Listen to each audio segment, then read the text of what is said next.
All right, we're here. Bludcast returns. Yep. A long fucking hiatus. A long time ago, we did a podcast, guys. We're gonna try to do it better. We say that every time, but we will try to do this better. It just... You thought 2020 was bad. 2021 was bad for both of us, to be honest. For all of our friends, honestly. Yeah. But we're not gonna get into that. If you want to get into that, you can just... I'll wait till later. Maybe later. Maybe we'll do a podcast on 2021 being shitty. Yeah. But we got a lot to talk about. We got a lot of shit been happening the past couple of weeks. A lot of stuff in general. I mean, we had even more stuff. Oh, sorry. Hold on. Sorry, guys. My dog is eating something. His dog was eating his food. His Taco Bell. Sponsor us. Sponsor us. You could talk. I'm gonna throw this away. He's gonna go throw this away. But anyway, I've been doing some videos lately. He did some streams as well. I'm trying to work on just keep doing videos. A lot of movies related videos because they're real quick and real easy for me to do because I fucking love movies. And he's gonna try to do some more videos as well that are not just streaming. Yeah, I'm gonna try to. But anyway, he got his drink. You heard his drink open. Mountain Dew. His Mountain Dew sponsor us as well. Please sponsor me. But anyway, we're gonna start with one thing that's pretty big in the world of gaming, since we're a gaming channel mostly, or at least we used to be at some point. It is Activision and Blizzard. A bunch of their employees walked out because they wouldn't fire a CEO. How do we say it? Like, why people walking out? It's a lot of things, to be honest. It's a lot of things about this guy, not just one. But, like, he's done sexual advances towards sexual harassment, a bunch of other things that I don't remember. It's a big list, but... Like, go Google the this situation. I don't remember his name. I'm not going to... Oh, I knew him. I have his name right here. Bobby Kotick. Yeah. I think that's how you say it. I think that's how you say it. Either way, he's a piece of shit. But, basically... people knew about it, but they turned a blind eye. Well, the company. The company did.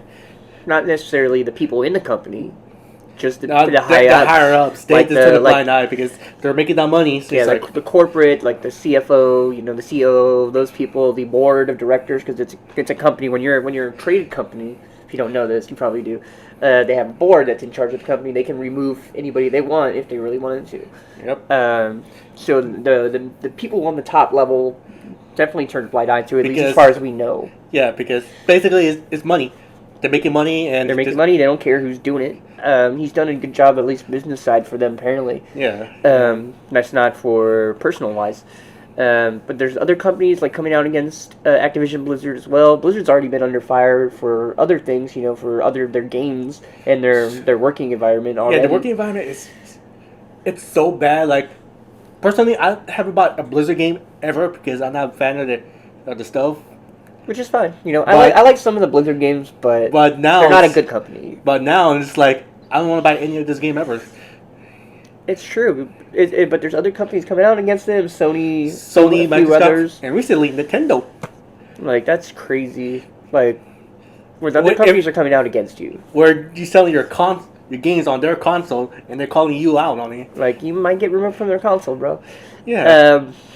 But it's so weird. Like, a lot of people in the gaming community, a lot of people walked out of that company. Which is good because, come on, dude. Like, really, that dude's a piece of shit. The only problem with that is, like, the gaming industry, they're going to hire people real quick because there's tons and tons of young people going to college for game design. My friend Justin included, he went to school for game design and stuff, and so it's like there's no shortage of workers, so they probably don't give too much of a fuck about the people who walk out. But I think if, like, the higher ups, people in that company started walking out, or at least fired that fucking guy, I think it'd be a lot better off that way. But I'm thinking, like, we might see some kind of progress because, again, when you got Microsoft, Sony, and Nintendo calling you out on that shit, the top three, so that's big. I'm sorry, that is big. And there's not just those companies either. There's a few other. If you look up the story, yeah, like a bunch of indie developers. They're like, we're not going to work with Activision or Blizzard. I don't know. A bunch of, like, bigger video game studios. Even some of the under companies that Blizzard and Activision have called out directly the upper chain. Yeah, I'll tell you this, like, for the indie people, like, I get need some money for, but don't go to Activision. I'm saying this because I know this company is so fucking terrible, but indie developers, I think they should go to EA because EA they done really good with the indie games. EA, even Because though they put advertisement on the games, they give them money, they let them do whatever they want.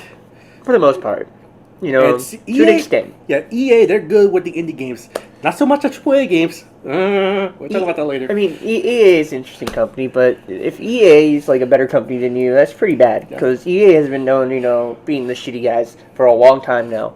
Activision was actually a real good company. I mean, before, like, you remember like the classic games Activision has done back in the day. Like, Look at the Spider-Man games. I think it's mostly Blizzard, but I mean, they're all under the same umbrella, so it doesn't matter. Dude,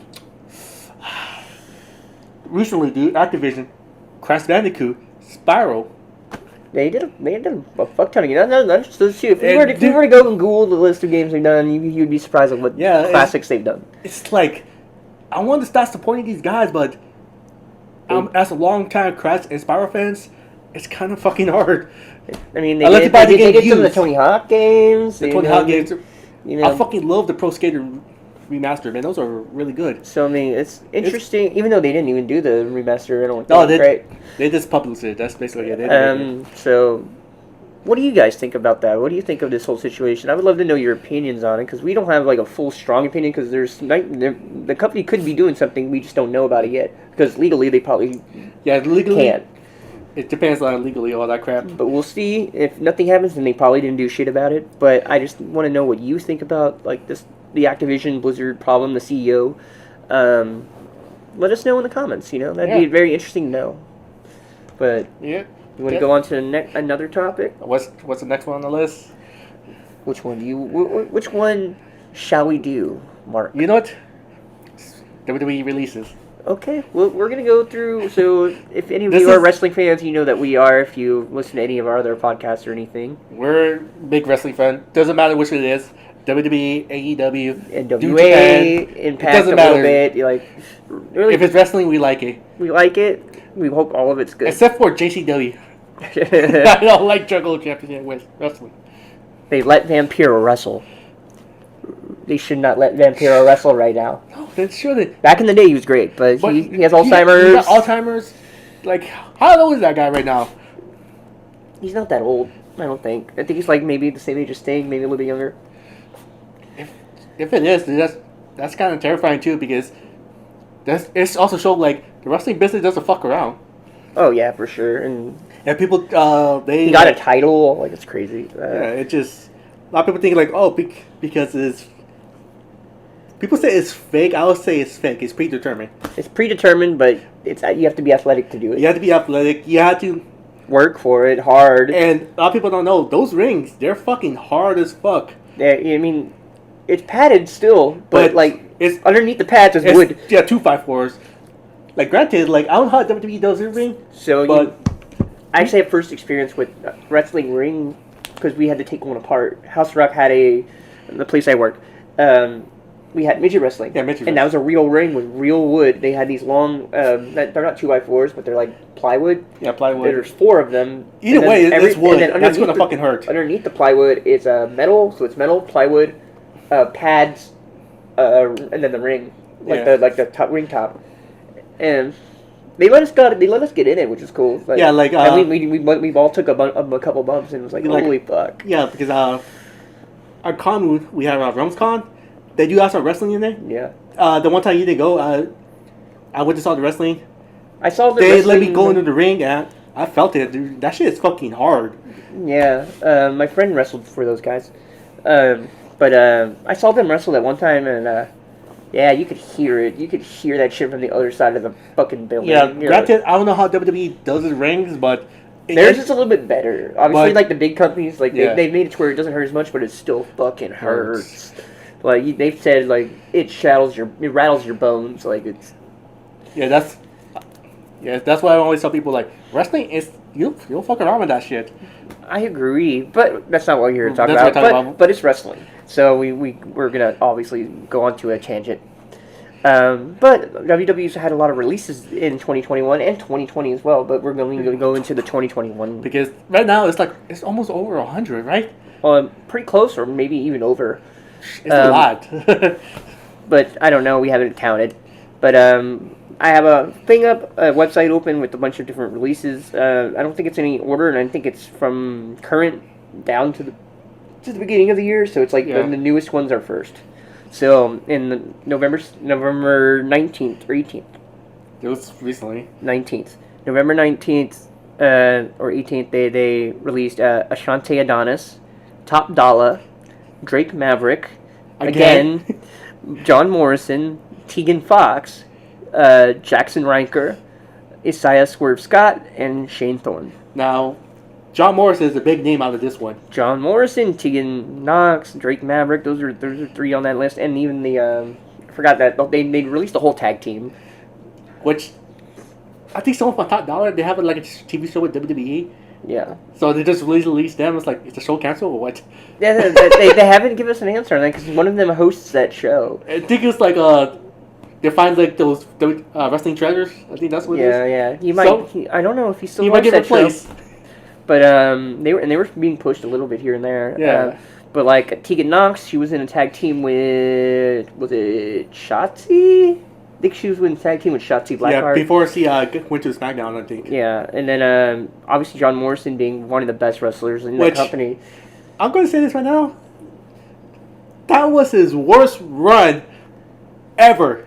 And it's because they made it goofy and stupid. They made it goofy. They didn't give him a lot to do. They didn't make him a heel. And the main thing we wanted to see didn't happen. The match between Miz and Morrison was the only one everybody wanted. But we never got to see. We didn't get to see John versus fucking AJ. Do you know how badass of a match that would be? Like a straight up just 1-on-1 AJ versus John. Like it doesn't have to be pay-per-view. It could be like a Raw match. That'd be great. Yeah. And then the last one on the list, which became more interesting to me afterwards, which is Drake. Who, if you don't know who he is, he's Rockstar Spud. He did a video the first time he got released. He did a video, a very sad video, where he was like very brokenhearted about it. And WWE did like, we could do something with this, and they Triple H really liked Rockstar Spud outside of the WWE. He brought him back to get released again.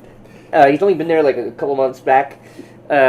He kind of disappeared a lot. But he released another video where he was trying to do the same thing as he did last time. But he's fooling everyone with it. But he fooled everybody when Rockstar Spud walks up. He's like, "Get up! Like your career's not over. If you let it knock you down, you're not gonna make it."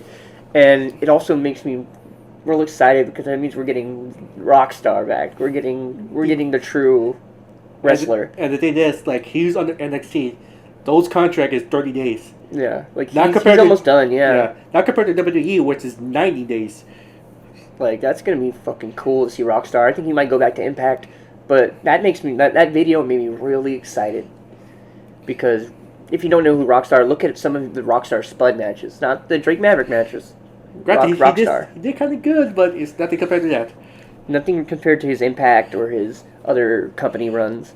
But then we go down the list, November 4th. This is where we had the biggest, probably like 20 people almost. The biggest one is Keith Lee. Which I'm personally mad about. I'm not mad, but it's like, he was like, how do you ruin Keith Lee? And WWE managed to ruin Keith Lee. He's like, wherever he's going to go, he's gonna have a great career. Yeah, but before we go on, I'm just saying this. The reason why I'm mad about Keith Lee, problem is, they push him. Okay, he got sick from COVID, but almost died. And when he came back, they didn't push him a lot. They decided, changed his name to Bearcat. Keith Lee was stupid. But after that, what's crazy about Keith Lee's run in WWE anyway, guys, is they pushed him. They did. Like, you see him in the Royal Rumble where he stares down Brock Lesnar. And, like, that's because Brock Lesnar has to like you. Yeah. Like, Brock Lesnar doesn't just do that. He has to like somebody, or they pitch this guy to him, and I think Brock really wanted to wrestle him. Dude, can you imagine that match right there? Brock versus Keith? In that match, they had all the Giants in that match, and they all stared each other down, and Braun Strowman stared down We had a face down between Keith Lee and Braun Strowman. We had a face down between him and Goldberg. We had a face down between him and fucking Brock Lesnar. Like, those are all matches I would love to see. Even him versus Goldberg. I'm just saying. Yeah, granted, it's probably gonna end in 30 seconds, but that'll probably be good. if you follow Jim Cornette, he has some really strange opinions sometimes, but he's a great person to watch. He even is confused as why they let Keith Lee go, because Keith Lee was like probably the best person they could have used. Yeah, exactly. And I hope that he goes into AEW or New Japan. I think he'd be great. I think AEW, if Tony Khan has to sign him, that's a big missed opportunity right there. That's just me personally. But moving on from Keith Lee, who's probably one of the bigger people they let go, Karrion Kross, who's another guy who they pushed and then they stopped pushing him and Scarlett Bordeaux. And what they did was they stopped using Scarlett Bordeaux like months before he got Okay, sorry from our laughing. I'm just thinking that fucking costume to put him in. They tried to do a Vader thing with that. But he looked like something from a sex dungeon. He was a sex dungeon. Gave him a sex dungeon gimmick. Oh my god! But like, him and Scarlett Bordeaux got released at the same time. She's at the bottom of this list, but since they're together, I might as well say them at the same time. Scarlett is great talent. We didn't get to see anything that she can actually do. She's really great. She's mostly been a manager, but she's also wrestled. And I wish we could have saw her do some cooler stuff with him. Mentioned like Karrion could have been like the replacement for Bray Wyatt in some ways, where you can make him this creepy character, not be the one that turns off the lights, but like this big appearance. Like, for example, look at Kane was a like he could have definitely been a Kang.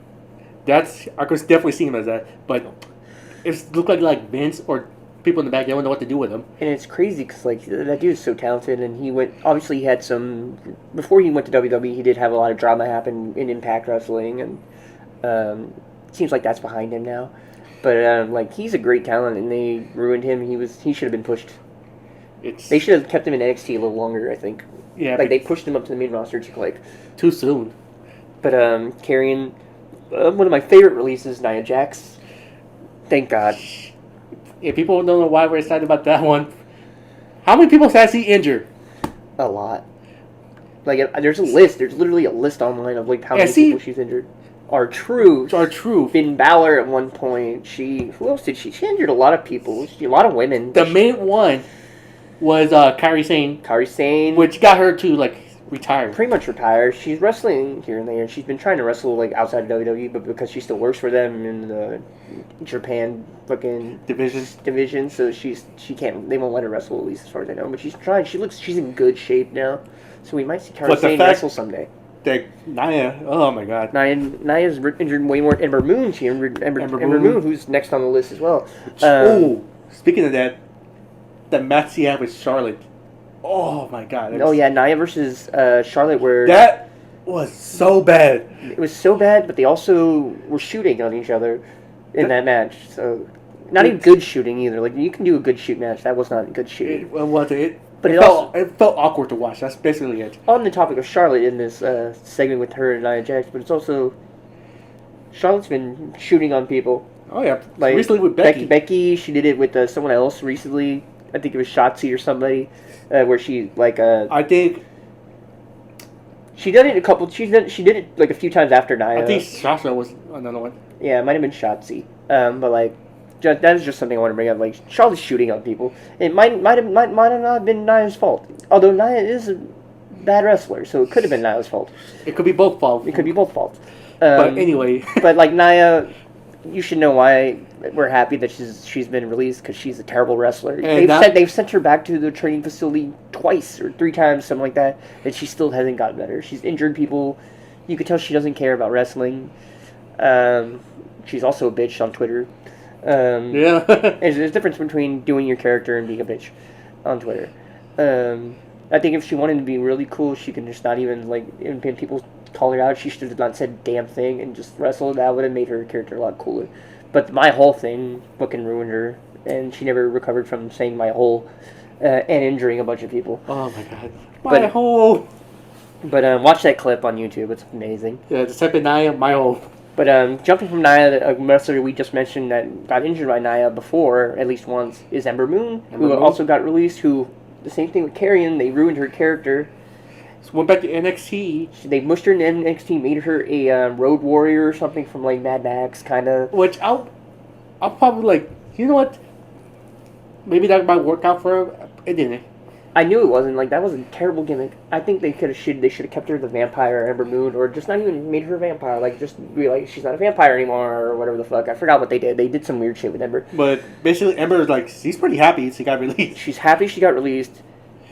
She's probably gonna go somewhere. She would be great in AEW, honestly. She probably would. That's another person we forgot to talk about before we started the podcast. Like we were talking about wrestling earlier. Ember joining AEW would be a good smart move for her. And I think she has 60 days or 90 days. I think her. Because her contract was longer. I'm thinking like maybe in January. I think she'll be out by like March. I could be wrong, but who knows? I think she had like a 90-day clause. But she's a great wrestler. But I expected it because they were ruining her. So and I mean, it's pretty sad. Like a lot of people, they're scared now in the company. because anybody like Anyone could get released. That's basically anybody's getting released. I think there's only a few people that are safe, like Orton and Roman, McIntyre, Rollins. Like there's a couple people that are safe. You know, Becky. Like there's a couple people who are safe, but But anybody can get released. Yeah. So Next one on the list. That's a bad segue. Eva Marie was someone who they were pushing, and everybody thought she was going to be the cover star of 2K22.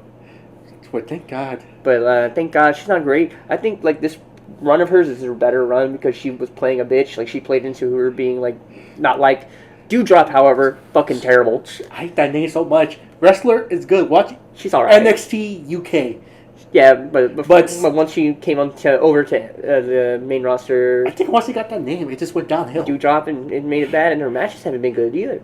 Unless somebody can link me a really good Dewdrop match in the main roster since NXT UK, she's been kind of bad and she's been cringy. Really, it's not because she's big. I like some big girl wrestlers.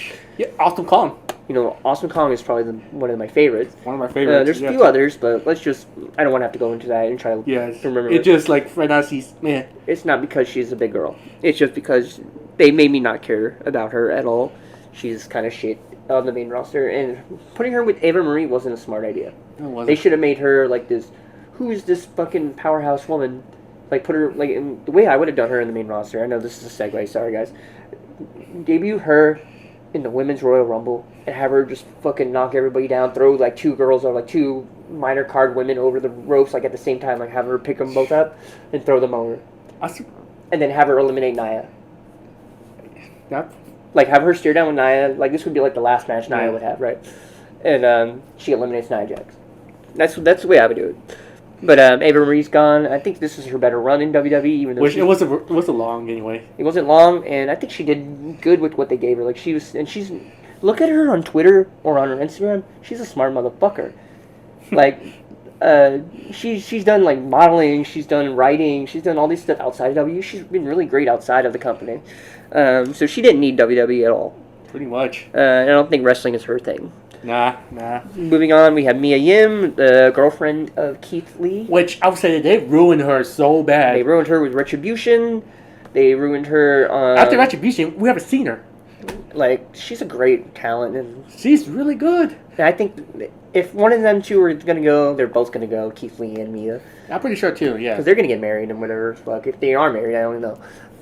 Because they're a package deal. And I think she's gonna be great. And I recently watched a match between her and Keith Lee before they were in WWE. So good, dude. Like I don't know what it is about that match. That match was really good. So I from that match and some of her NXT stuff, I'm like, man, she could do really good shit. Like, what's wrong with like, why didn't they use her? It happened with a lot of wrestlers, dude. Like, but I also think it's like she doesn't fit that mold, just like Taya, where like she didn't fit the mold of like WWE's women. Which, about Taya, might as well bring her up right now. Yeah, release Taya Valkyrie. It's true. Yeah. Oh man, and then we go to Harry Smith. Really don't care too much. I forgot who he was. Lince Dorado, which is one of the Mexican wrestlers, probably the least favorite one out of all the Mexican wrestlers they had. Great talent, just one they never made me care about. But after him, Grand Metalik, fucking wrestling legend. I'm surprised they didn't let him go. He's probably going to go back to AAA. Maybe AEW, who knows? But he's a great talent, and the fact that they hadn't picked him up when his contract got released from the other company, and then they just released him like really quick. He hasn't been there. I mean, he's been there for a good amount of time, but not long. Next is Jeet Rama. I don't know who the fuck that is. Katrina Cortez, that's another NXT person, I think. I don't remember. I see somewhere about it. I do like her. Trey Baxter, never watched anything he did, I don't think. Zeta Rimier, I think she's another NXT person. A lot of these people, they're new to NXT, and they just release them. People we did, some of them we never saw. Yeah. Jesse Camilla, B-Fab. That name. A really big one is Oni Lorcan. Yeah, I'm surprised about that one. He's, big part of... I think he's going to join Adam Cole in AEW. I'm pretty sure he's going to... that whole... I think we're really going to get that Undisputed versus Elite thing as well. We gotta wait for the Bucks to get... I think it's going to happen. Yeah. And obviously Frankie Monette, a.k.a. Taya Valkyrie, got released. We talked about that a little bit. But she didn't fit the mold of WWE's women... Whether it was in NXT 2.0 or whether if she would have gotten sent to the main roster, she just didn't fit for them. They changed her name to Frankie Monette, which was dumb. She should have said Taya, not Taya Valkyrie, just keep her as Taya. That way she could keep her name. And plus, Vince doesn't like last name. He doesn't really like last name, so that would have fit really well. Yeah, that would fit perfectly. And but he actually gave her last name, or at least NXT did. Probably Pritchard or somebody stupid, but. She's a great wrestler. She's going to do great wherever she goes. And she called out WWE hardcore like 4 times or some shit. And then Morrison did the same thing, but he only did it once in a video. But she's a great wrestler. She'll be fine. A lot of these people might not be, but she will definitely. Yeah, see. Underused wrestler, I think, in WWE. It get better from there, folks. It keep going. August 6th. Bobby Fish. We were just talking about Bobby Fish, the Undisputed Era. Him and Adam Cole. Crazy shit. Bobby Fish, once his friend left, I think he's going to be fine. He's been doing great in AEW. We're just waiting for Kyle O'Reilly, I think. Which I think they said he might resign. I'm going to be Johnny Gordon. This is not part of this list, but Johnny Gargano re-signed for 6 days. 6 days. Yeah, so he re-signed because he has the title. He has the North American title or something. I don't remember. He re-signed for 6 days until AA. So people think he's going to get let go too. He doesn't want to stay there, but since they gave him the title to try to convince him to stay, most likely, he extended his contract for 6 days or whatever it was, 6 weeks maybe, to get to a pay-per-view, NXT pay-per-view. So he could probably, because he's going to lose the title, honestly. If he retains, then I'm going to be surprised. That means he's staying. But if he loses the title, I'm like, yeah, he's going to AEW. That's just another side thing I remembered. I think he's going to be on the next list. Bronson Reed, very big name in NXT. He got released. Mercedes Martinez was another one that they shouldn't have released, but they did. She's been around a long time. Tyler Rust, he was part of Roderick Strong's group. Yep. Conan Reeves, don't know who the fuck that is. Who that is? So. Leon Ruff, I do know, but I didn't really like him. Steven Smith, Jake Atlas. Jake Atlas is pretty cool. Ari Sterling, Desmond Way, Zachariah Smith. Zachariah Smith's another one. Asher Hale and Giant Zangier. I don't know who the last one is. I don't know who the last couple are. And then Ric Flair and little fucking bubbles. Not even considered on the list, but they released Ric Flair. Which I don't think Ric Flair cares now. I don't think any of us care, especially after the whole Dark Side of the Ring episode and how people are trying to cancel Ric Flair. You can't cancel Ric Flair. No, that's impossible now. It really is impossible. He's gotten so big, you can't cancel Ric Flair. And we have a great story of Ric Flair. We've told it in another video before. Yeah. So great. Go back into another podcast about how we met him. Or not really met him, but he walked right next to me. August 3rd, Jesus Christ. Bray Wyatt. The biggest name. Right there. Bray Wyatt. The Fiend. The Fiend. Husky Harris. This guy... The leader of a big faction. He's feuded with John Cena. He's feuded with Taker. He's feuded with a bunch of these people. And here's the thing. A lot of people said the main reason why they released him because he was hard to work with. But he was taking advice from Taker. Yeah. His advice was protect your character. Yeah. And so that's what Bray Wyatt did. And because the right people thought, oh, this is fucking stupid, they decided to release him. That's what I heard. That's part of it. That's part of it. It's also Brody Lee, one of his best friends, passed away. If you don't know, a few years ago. Last year, but it's really sad because that came out of nowhere. That also hit him, and that's why we didn't even see him again. And it sucks because we never got to see the end of him in the Alexa Bliss storyline, which apparently it's still going on, kind of. It's weird. I didn't like what his last match was. Apparently, Randy Orton hated that match too. Yeah, they both did. Yeah, so they didn't. So Bray didn't even like. They thought of him being burned alive and him having like the. Because he couldn't see shit out of that. He couldn't see shit. It's kind of hard for him to wrestle, man. And they didn't like. He should. I'm Supernatural. He should have been fine. Like he shouldn't have had to have had the mask because he's a demon essentially. But he shouldn't have like that. That was a whole big thing for Bray. Even Bliss did like it. Bliss liked most of that storyline. Like they her and Bray are friends. Yeah, pretty much. And there's even rumors that she might not resign, whatever her contract's done, because she wants to finish her thing with Bray. And they didn't let her do that. They tried, like her and Bray really wanted to finish that.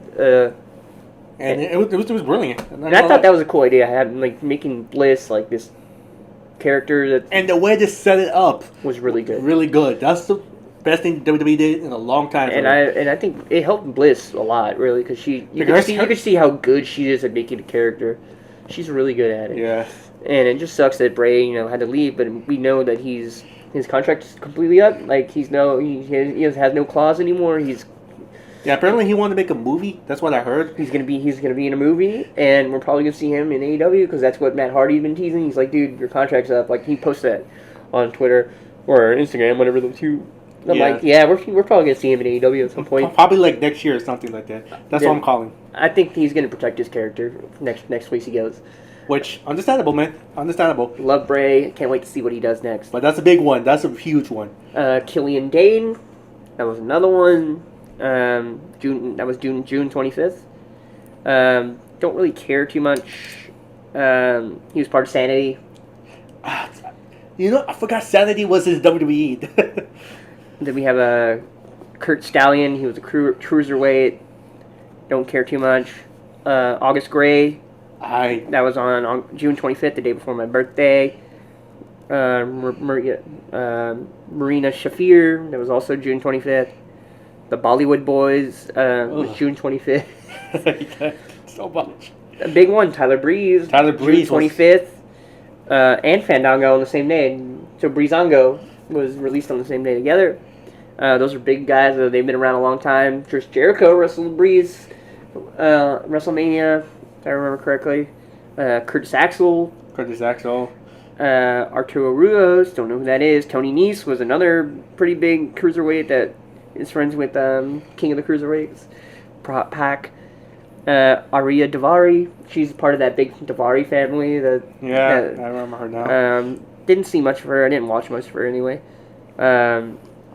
Ever Rise, don't know who the fuck that is. I don't know who that is. So. And this is, while we're on the topic, people, Braun Strowman, Bray Wyatt, Braun Strowman. Here's the thing. The last contract he signed, it was a shitload of money. Yeah. So, what they could have done is, let's just cut his budget in half. Which they had the rights to do that. But it's make it cheaper on him. Let's just release him. Yeah, I mean, he might actually wrestle somewhere else. Even though he's always said, I'm gonna retire. Even though he's been teasing he's gonna wrestle. My guess is he missed wrestling. So he's like. I really think because what's crazy, we haven't seen much of Redbeard, Eric Rowan. We haven't seen much of Wyatt. We haven't seen much of Bo Dallas, and we haven't seen much of Braun. I think it's possible that they could all end up in the same place together. That would be awesome, to be honest. Because I think the last time I saw Eric Redbeard wrestle was the Brody Lee Memorial Show. I know he's wrestling other places, but that's the last place I saw him. Which is funny, when he was wrestling there, Chris Jericho called him Eric Rowan. You mean Eric Redbeard? Eric Rowan. Chris Jericho did not give no fucks. Oh my god! One of my favorite moments ever. I loved it. And I wish he would have been all elite. I wish he would have been in the Dark Order for Brody. But I think they're all gonna show up together somewhere. Aleister Black. Aleister in Black. June. He's in AEW. Now he's doing really good in AEW. He's doing really good. I won't say he's like better than he was in WWE. I think he had better matches over there. But I think if they let him build his character more, he's gonna be really great over there. He's done pretty good matches, like over there as well. So like, so far I'm liking it. I'm hoping that he keeps going. He's now Malachi Black. If you don't know, Buddy Murphy is another one who just he just wrestled Okada.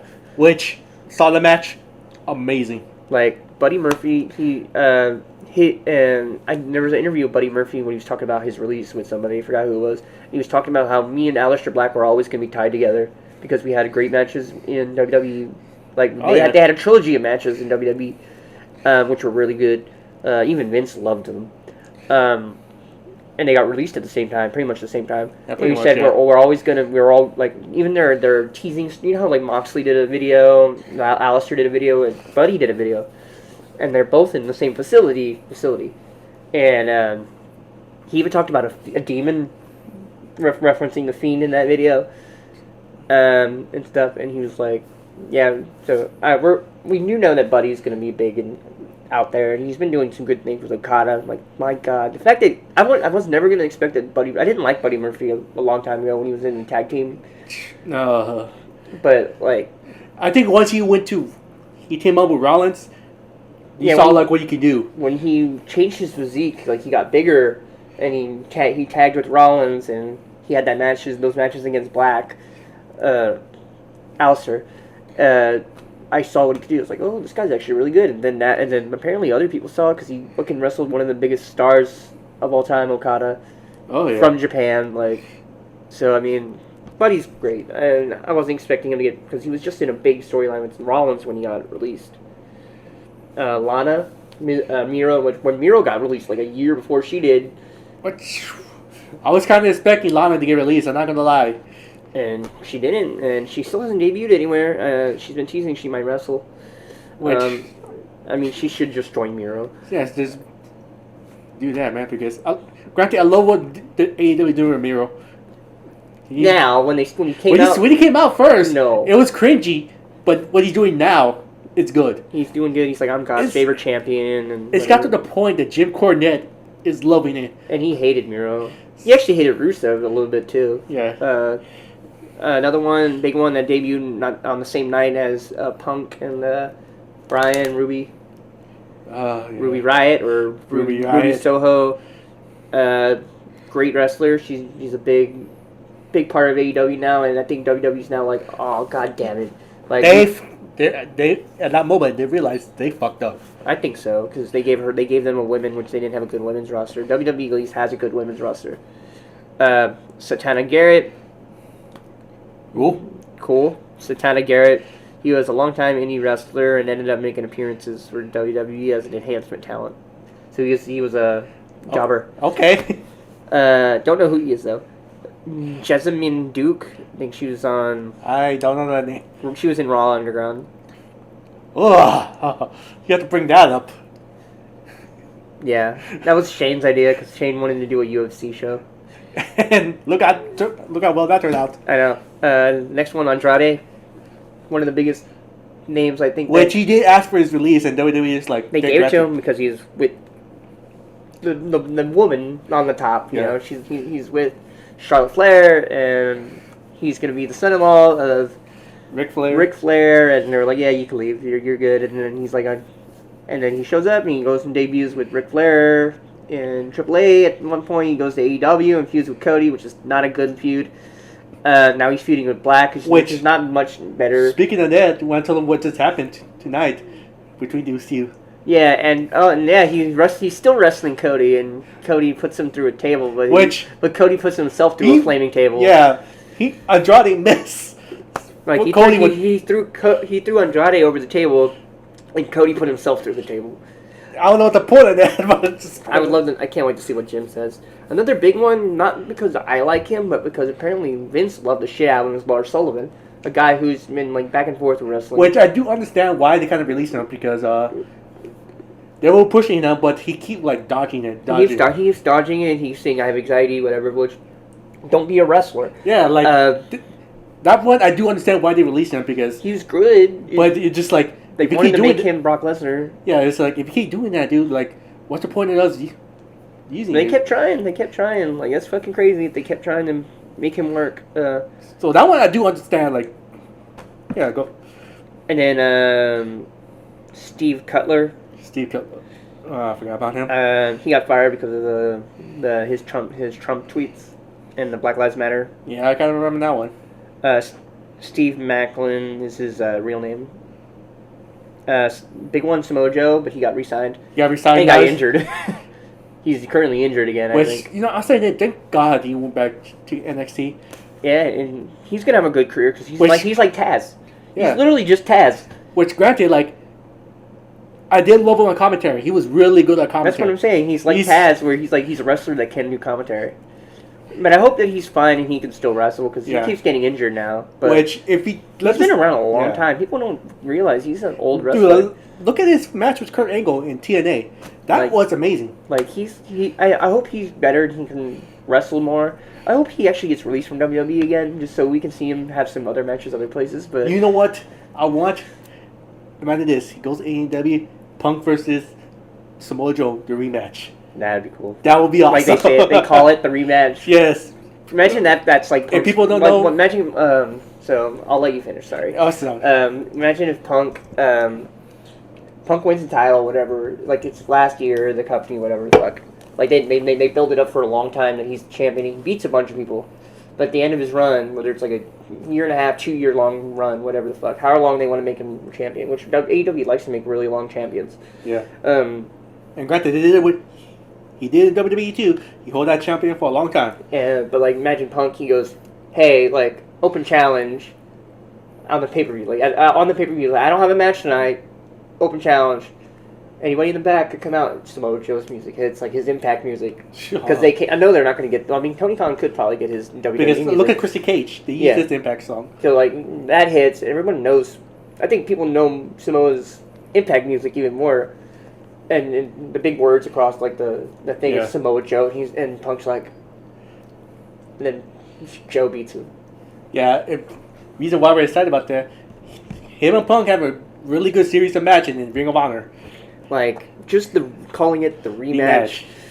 I think it would sell out. It would sell out so bad. But they'd have 3 matches. They would have one on 3 pay-per-views. Which is pretty good because the original matches, it was 3 matches too. So it's like Joe wins, Punk wins, so he gets the title back, and then Joe wins it again. Yeah, exactly. That's perfect. Like that's just the way I would love. I hope Joe leaves and he can wrestle more. I hope he doesn't stay in WWE, but if he does, commentary would be amazing and stay in NXT. Yeah, exactly. So because I would love to see Joe versus Braun Breaker, which is a terrible name. Peyton Royce was another one. And Billy Kay, the Iconics, they're in Impact now. They're the champions. I'm surprised they didn't go to AEW because Peyton is married to Sean Spears. I think they will. I think they will end up there eventually, especially since we're getting the Ring of Honor's doing that big event. I think we might see a AEW, Impact, and Ring of Honor guys there. Yeah, that's true too. Yeah. A big one, and this one wasn't necessarily part of everything because it was also part of other stuff. Mickey James. Dude. There's a lot of controversy around Mickey James. Oh man, I remember like he said that tweet. How to send her fucking bags. Oh my god, I hated that was. If you look up the Mickey James story about how one person in WWE treated her, very shitty. Like no one should be treated like this. Like Mickey James is a legend, and I know WWE doesn't like women wrestling over 35 or whatever the fuck it is. But that's no way to do that now. And she's great. She's still good too. Like she was wrestling, and she's wrestling in Impact, and she's also head of women relations in NWA. So good. Or I don't know if she's head, but she's one of the writers and bookers of the women's roster there. But so good. Like she's been wrestling. She became Knockouts champion. She wrestled Sarita D, or not Sarita, Deonna Purrazzo. Fucking good. Like look up Mickey James right now. Like in her newer stuff, she has like this Southern girl gimmick now. She wears Daisy Dukes. And stuff. It does work for her. I mean that's her thing. But it's funny because you know who her husband is. So, I mean, it's kind of funny. She's great. I like Mickey James, but it's crazy that she got released, but I knew she was eventually. I was surprised she was still there. Another big one, Chelsea Green. She's amazing talent. She's amazing. But She doesn't care. She didn't. They didn't give her the right. Like, she's another girl who wants to be better. But it's like, no. And her boyfriend or husband now, I don't know if they got married yet. I think they just got married, actually. Both left, so... And are we even done yet? We're not even done. Tucker Knight, April 15th, who cares? That's Tucker. Kalisto, big one. He actually went to AEW as well. Oh, he went back to AAA, but he showed up in AEW. And Brody's wife got mad at him for calling him John, which spelled John wrong. Which, I'll say this, that's pretty fucking stupid. And Chris Jericho was on that. Chris Jericho also did, and then shame on both of them. Yeah, because, again, that could be an auto check. That could be an auto check easily. Yeah, you could just... And plus... You can also just message him like, hey man, you spelled it wrong. Like, oh shit, I didn't realize. And plus, English is not his first language. English is not his first language, and I don't even think he knew him as John when he was in WWE. I think he called him other stuff. Yeah, exactly. So, it's pretty stupid that they did that. He really wanted to say something. I don't think WWE let him talk about it much. Yeah, granted, yes. You lost your husband and all. It's okay to be like that, but don't treat anyone like that. Don't treat other wrestlers, other people who liked your husband like that. It's just a simple mistake. It's not a big deal. Yeah, I like Kalisto, so yeah, pretty stupid right there. So anyway, Bo Dallas, Bray Wyatt's brother, blood-related brother. They're brothers. Wait, we haven't seen him in a long time before he got released. Yeah, he B-Team last time we saw him, right? You know, since we talk about releases, I'm sorry to say this, I love Paige a lot, but she's still getting paid, and she haven't done anything at all. But she's been teasing that she's been cleared to wrestle on Twitter like so much. She's like 2021 something crazy. I'm like, I wonder if Royal Rumble. Exactly, but like why else would you keep her? And the thing is, like, WWE said they're doing budget cuts, but then she's still there and she doesn't. That's I'm questioning that. I'm sorry. I love Paige. I love her wrestling. She's one of my favorite wrestlers. The fact that they haven't used her for a long time, and they really see other people. It's suspect. I think she's actually fine. I think she got cleared. And she's in training. That's all I can think of. Why would you keep her on? She's not in women relations. She's not like behind the scenes, at least as far as we know. Yeah, as far as we know. It's just stupid. And it's crazy because she got like a tit job and everything, so she like people would make fun of her because like, oh, you're becoming the thing you hated, at least your character hated. Yeah, those things. so I don't mind. I think she looks great. She got like lip injections, that threw me off. Of like she does not look as pretty as she used to. Yeah, it's just let her be what she want to be. But I think she's great. I think she's a great wrestler. If she ends up coming back, which she's been teasing, she might. It's gonna be cool. Let's just hope. But anyway, Wesley Blake from NXT. It's crazy. There's still more. God damn! That's how much a lot of people got released.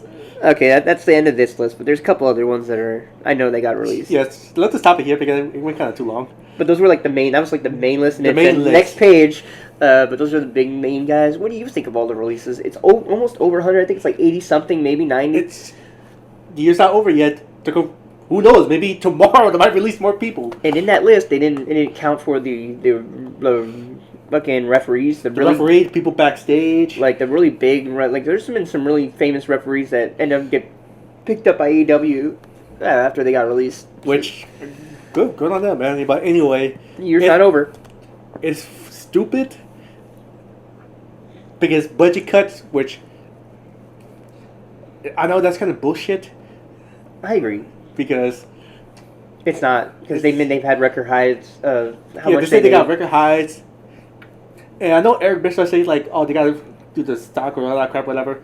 But I don't know. I still call bullshit on that because I don't trust Eric Bischoff at all. Or Booker T. Oh yeah, Booker T. You see what Booker T is saying? He's an idiot. Say like the people in WWE should be grateful. But the thing is, like, a lot of people they're scared. They're really scared. They want to look at AEW. They want to look at all the stuff. They want to be prepared. Like if they get released. They're also seeing how happy a lot of their friends are. Yeah. A lot of the people that get released are their friends, and they're going over there, and they look much happier. They look like they're being used correctly. They're going to Impact. They're going to AEW. They're going to New Japan. They're going to fucking MLW. They're going to Ring of Honor, even though Ring of Honor got fucking wiped. Ring of Honor. So, I mean, it's crazy. Like, And it's not Booker's also saying like, oh, AEW does no stars, and that everyone's mid carders. I'm like, Jericho's a mid carder, Punk is a mid carder, Miro's a mid carder. I mean, they're using him as a mid carder, but he's not a mid carder. But when he said that, I'm thinking like how Jameson laughed in Spider-Man. That was me. Like, let's give me more pictures of Spider-Man. That's good. That's a good segue into the next segment. Spider-Man, why not? Since you already brought up Spider-Man. This is a little part is gonna be a rant. There's a lot of things about it. Let's start off like the tickets for Spider-Man. So, Spider-Man, No Way Home. Which, granted, we didn't get tickets because they came out of nowhere. It really did came out last minute, and we're like, holy fuck. Yeah, and we just weren't prepared for it, so yeah. That's okay though. We'll see it really like ASAP. Yeah, the thing is, we have to stay on Facebook, any social media. Oh yeah, for sure. But anyway, the tickets, people are selling them from anywhere between $100 to $25,000 in some places. Which right there, it boggles my mind. It's a fucking movie. I'm sorry, it's not big as Infinity War or Endgame. I think Endgame was like the one like I would have been like, okay, that makes sense a little bit. A little bit, but still, it's a fucking ticket for a movie. It's a ticket for a movie. You can wait. I wouldn't even a couple weeks. I wouldn't even spend $100 on a movie ticket. I'd spend like $20 maybe. Dude, if I'm spending $100 on a movie, the food better be fucking fine dining. I better get a fucking steak. I better get a blowjob. I will get all that shit. You know, like, because that's like a thing. It's like, that's a lot. That's a lot of fucking money. People are buying some of those $100 tickets. I know that for sure. And the thing is, like, a lot of people, they can't afford it. People are still trying to get over what happened with COVID. Yeah, it's like we're trying to get people to go back to the movies, and not try to make them like, oh shit, people are scalping tickets. And what the scalpers don't realize is that when they still have tickets, they start using other theaters inside the theater and shut down other movies to put more showings of that movie. Yeah, like they start moving like and like. I know that they think it's smart because it's not going to be on Disney Plus. It's not going to be anywhere else but in theaters for at least 2 or 3 weeks, something like that. Yeah, something like that. So they think, oh, we'll be smart about this, but no, it's stupid. It's pathetic. They don't want to do this. It's interesting. It's just like because I think this is gonna be the biggest movie of the year, as in money. Anyway, in my opinion, it's probably gonna have like the most money made. I think so too, but still, it's stupid. Just judging by the trailers and the rumors surrounding the movie, which we got a third trailer. We got a third trailer. We have some hints. We have some inklings that we're probably gonna get Toby and Andrew. In some way, I think like they're hiding it for a reason. Although people think it might not be that. It might like in that in the trailer. If you guys haven't seen the trailer, the scene where Sandman is in it and Electro is in it, and Lizard's in it too, right? And Lizard gets hit with something. What if it's not one of the Spider-Men? What if it's Venom and Morbius? That would be interesting. Like people are thinking Toby and Andrew, but what if it's not? I was just thinking something so fucking wrong, but hilarious to me. Okay. What if they got someone to play Andrew Garfield not in the movie to find someone to replace him? It's possible. Because Andrew Garfield keeps saying, I'm not in the movie, but I think because like even when somebody doesn't ask him, he's like, I'm not in the movie. I'm like, I think he might be in the movie, bro. But or what if it's somebody in his suit? Someone in his suit. Yeah. Because you don't need him. Maybe he's not in the movie. Well, you know what's even funnier? Like, what if we're all wrong about that? What if it's Miles? I will be like jizzing in my pants because it's fucking Miles Morales. Like Miles Morales being in it, or anything really. Because if you've seen the trailer, Doctor Strange, he goes, "They're all coming through. I can't stop them." That could mean anything. Like a good one of the movie critics I follow, he's like, "What if it's even crazier? What if it's Professor X?" or something like, or Wolverine, like some dumb shit, like some crazy dumb shit. It's possible because if you don't know, Patrick Stewart went and talked to Kevin Feige like a year or 2 years ago, something like that. Like had an in-person meeting about Marvel, which I'm kind of happy about because he's a good Professor Xavier. Yeah, it's just like I'm sorry. Like what if it's not even an X-Men? What if it's just that movie and he disappears? Like it's just like a one-off. Like that would be fucking balls. I'll be happy about. There's just so many things about that to talk movie. about. Like, I don't know what it is about Spider-Man, and that movie is making me so excited. And even the last movies, like Shang-Chi was really good. Shang-Chi was Eternals was pretty good. Not my favorite movie, but it was good. I'm different about it, but I liked it for the most part. I liked the story. it's to me. The ending makes me excited. And I think the ending was the only thing that got me excited throughout the whole movie. I liked the concept of the Eternals in the movie, and The concept was good. It's just the execution wasn't good for me. I like the character Black Knight, who Black Kit Knight. Harington. I'm excited for that. And spoilers. If Spoilers. Let's give you a few seconds for spoilers for the Eternals if you have not seen it. Ready? 1, 2, 3, 4, 5. We heard a voice at the end of that. We already know who it was. It's Mahershala Ali. Blade. Holy shit. Talking to Black Knight, which means we're getting Midnight Suns somehow, and Blade is sooner than we think. That just blew my mind when I saw that. Now we know that we're for sure getting Blade. Like, there's no way they're not going to do Blade now. There's no way they're going to cancel no Blade. Way. Like, even if it's not even if it ends up being a show, we're getting Blade somehow. And we know it's a movie, but you never know with Marvel. But we know that we're getting Blade because they went through up the trouble. And Mahershala Ali is a Academy Award-winning actor, so it's granted a lot of people wanted Wesley Snipes to play Blade. But granted, he was good in the role, but I understand why they had to change it. I think we're getting both Blades.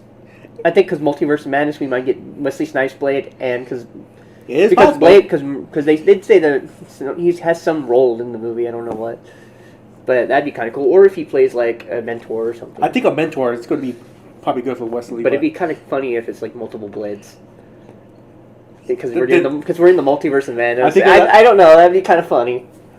When you said, I was thinking that fucking meme with Spider-Man, like pointing out all the Spider-Man. I actually hope I actually hope in No Way Home that we get the Spider-Mans if Toby and Andrew and Peter and Tom Holland are in it. We get the meme. I would laugh my ass off and clap at the same time. I would clap. I'd be like, yes, they know what they're doing. But I think like the Marvel movies, even at the end fight of Eternals, really gives you an idea, and the TV shows as well, give you an idea of where we're going and like how balls to the wall we're actually getting. Like they could go back to so many different Marvel movies. Like they can go and get the old Fantastic Four. They can go grab the X-Men from any of them. They can literally pull anything they want. They can pull Blade out. They can pull fucking anything really. They could go back and do some really weird shit. And there's possibilities.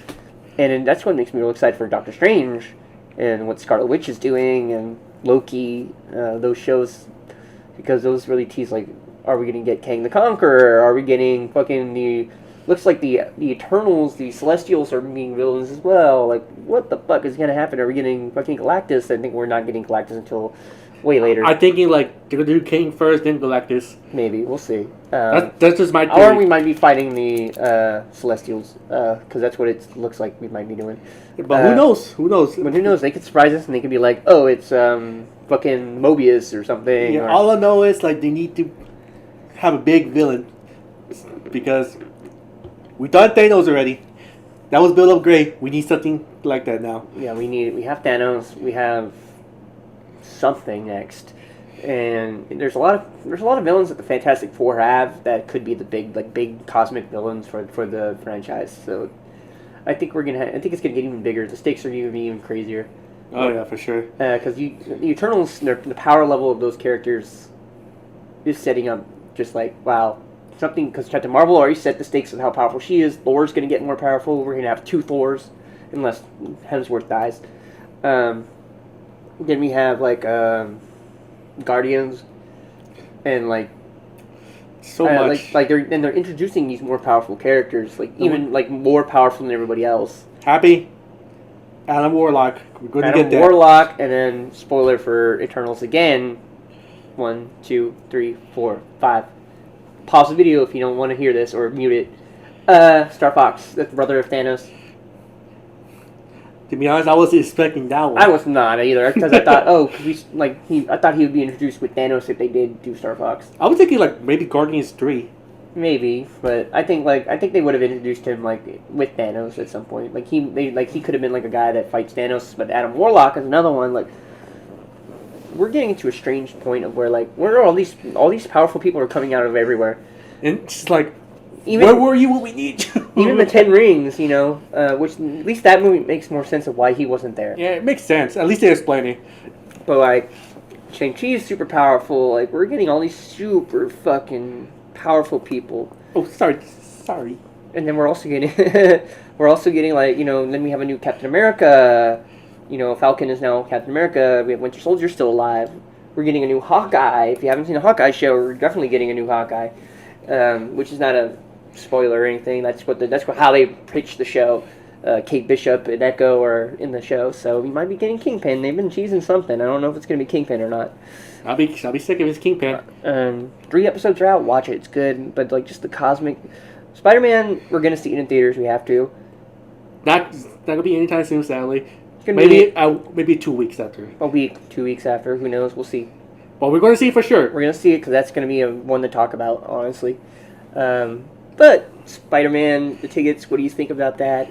Let us know. How excited you are for the movie? I'm excited for the movie. What are your crazy theories of how the movie's going to be? Who's going to be in it? Let us know. Some people think actually Andrew Garfield might actually be the one saving Mary Jane in that because he couldn't save Gwen Stacy in his franchise. It's possible. I will probably like that. But let us know your theories. I would love to know if anybody even cares. Okay, let's go on to another topic. Okay, I want to do this one. Okay, we can do that one. We can do that one. We can sit back. Okay, so let me explain this one. There's this YouTuber, streamer. He's been on for a while. Dark Side Phil or something like that. Anyway, this dude is a piece of shit. Like, he expect his subscribers, members, all that crap, to donate him money so he can pay his bills, groceries, all that shit. Which, if you're a streamer, don't do that. Like, it's okay if you want to donate, help me out, sure. But not like every video, like, hey, I'm looking poor and yeah, exactly. Don't get a fucking job if you don't rely on streaming as money. And granted, like me, I stream. Granted, we're not fucking big. We're not big at all, but I stream for fun, and I have a job. It's okay if you stream for money. That's great too. And there's people who have like 2,500 subscribers. They have regular jobs and they streams too. Yeah, but I'm saying like it's okay to like make money and stream and like but like when you're at the point where you're like begging for money on streams, don't do that. It makes you, one, you look stupid for doing that, and two, you're treating your audience like there's fucking like, I can't say the words, but they're coming out of my mouth, but you understand what I'm saying. It's like just treating your audience like they're your money hole. It's stupid.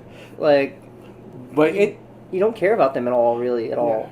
But anyway, we're going to watch this clip.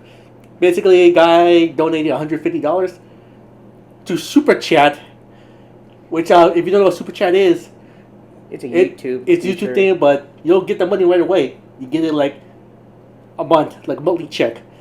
That's basically what Super Chat is. But I think YouTube like takes some money out of it, some crap like that. I think Super Chat's actually better than getting it instantaneously because sometimes instantaneous could fuck up. Yeah, that's true too. But anyway, $150. That's a lot. And the clip we're gonna watch is going to give him shit. We're gonna watch this video. So audio might come out like crappy. Not gonna lie. You might hear the background noise of this video, but which I think about maybe I should turn it down a bit. But we'll definitely put a link to this video in the comments. Hopefully. Yeah. Okay, let's go. We're gonna watch it. First of all, a shout out to. Can you hear? A little bit more. That's good. Okay. Y'all definitely hear it. Calcorp did a giant super chat. 2,000 Mexican pesos. I have no idea what that translates to in American dollars, but it's pretty big. He says, this should cover Metroid Dread. Even with the ridiculous amount YouTube takes seriously play the game, it's a masterpiece. I'm off to stream myself this time. I'll see you later for reals. Put some nice glasses on, bro. First of all, I do appreciate it. However, if you are a streamer on YouTube, you should know that number one, super chats are not tips. Like, look at this shit. I don't get a super chat until the end of December. So, unless I'm going to wait till the end of December to play Metroid Dread, sadly your super chat will not help with that. Number two, the tips goal is just that for tips. So no, I'm not putting on the better glasses because super chats have nothing to do with tips goal. They are tips, though. People are giving you free money, dumbass. Alright, so I appreciate the super chat very much. It helps a lot. This will help me like the end of December when I get paid by YouTube. But sadly, it's not going to help me in the short term. Alright, so no Metroid Dread. Who gives a fuck, dude? You're still gonna get the money. Be grateful to get you money. You're complaining about free money. Now this guy is trolling. You see this shit? Alright, you know what? You know what? Okay. Now I'm fucking pissed. Let's go. I'm gonna pause it so we can read this. Okay, Calvacorp MX donated $1,000. I think pencil or whatever. Well, anyway, it's a lot of money. It's a lot of money. Bruh, you just had to be grateful. This money is what my 100 times smaller channel makes in one night with 1.7k subs and Logitech and Access sponsorships. God, blank, blank, blank, which that could be goddamn, probably. Phil, you truly are the architect of your own demise. Enjoy my spare change. You need it more than me. It's a lot of money. Yeah. Just to tell somebody off. You can go fuck yourself. Get the fuck out of my channel. Really. You see? So this guy does super chats and now he comes in and starts insulting. Fuck you.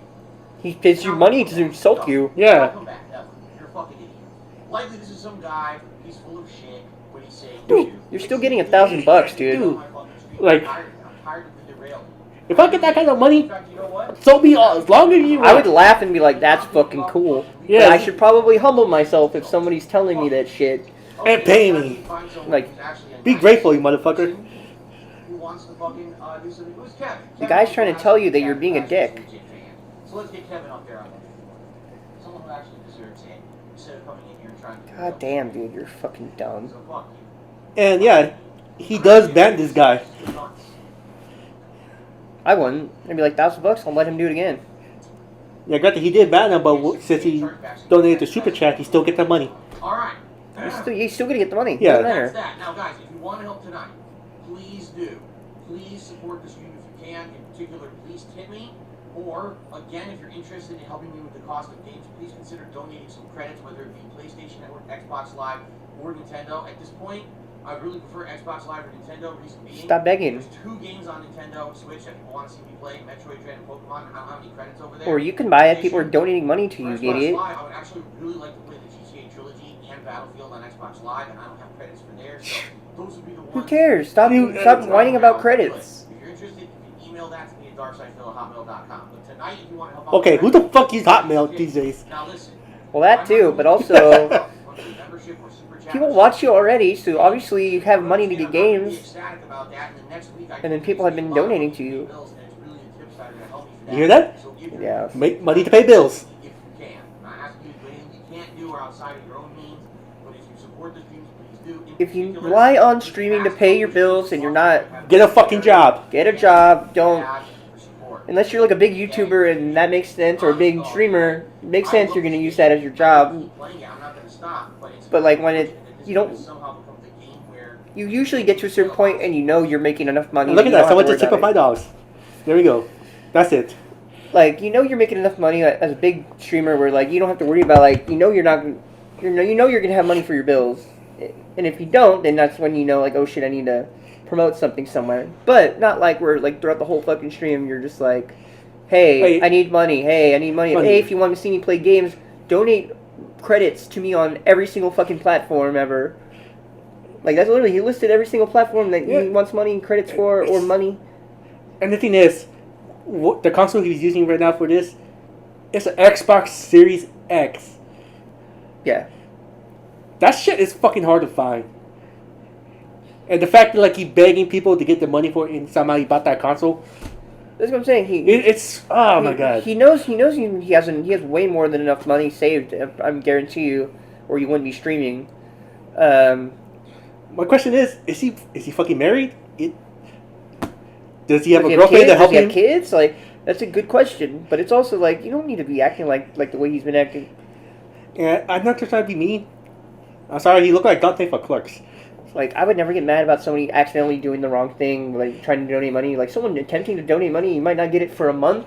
That's Dude, fine. you're still getting money. You're still getting free money, and you can Be grateful. It's like $150 fucking dollars. And what's crazy is like it's $100, right? Let's say there's no way like if you can't pay your rent because you don't have $150, that means you're not good with your money. Yeah. Unless there's other problems, yes, but with my statement that I just made. But like just him, who does he live with? Is his family? Is himself? Wife, kids. And that does change the perception of it a little bit, but not by much, because he's still acting like a dick. But like, let's say me and you made money streaming, which we don't. But what if we did? I would never act like that. Like, I would never ask people for money. I'd be like, holy shit, you gave me money, and then I would talk about it for a little bit, like during a stream or during a video or whatever. But yeah. I'm not gonna bring the guy down. I'm not gonna bring a guy down. If you call me out and hit $1,000, I'd be like, holy shit, go for it, man. You could talk. You can say anything to me. Like, I don't give a shit if you pay me that kind of money. Like, and like maybe like I'd read into it and be like, oh, maybe he's trying to humble me. Maybe I'm actually acting like a dick if someone spends that kind of money to talk shit about stuff like that. And I mean, I'd be stoked. I wouldn't block that guy. I'd be like, damn, the guy wanted to spend $1,000 just to let me know something. And the thing is, like, I think he was streaming on Twitch, and he got banned on Twitch. Yeah. So that's what I heard. I don't follow this guy because this is the first time I actually heard of him, because someone else was talking about him. I look him up. I was like, what a piece of shit. Kind of want to talk about this guy. He reminds me of Low Tier God. Which, fun fact, I got banned by that motherfucker. Pretty funny, honestly. But this guy is delusional. He thinks he's famous. He thinks he can just cry for money. That's kind of shitty. Don't ever, if you're gonna be a streamer, don't do that. Yeah, don't do that. Make you look stupid. Makes you look dumb. Makes you look like all you care about is money. You don't care about your fan base. You don't care about the people, your community. You like all you want is money out of them, because he literally threw out that 3-minute video. That's only, I'm sure, like his channel is covered in that. I'm pretty sure it is. And just like that whole 3-minute video of him just whining about money is just stupid. Like.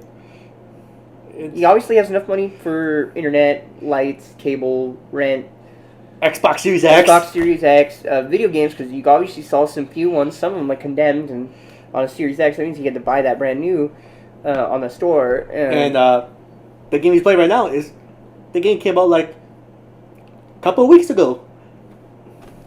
And it's just like, don't ever act like that.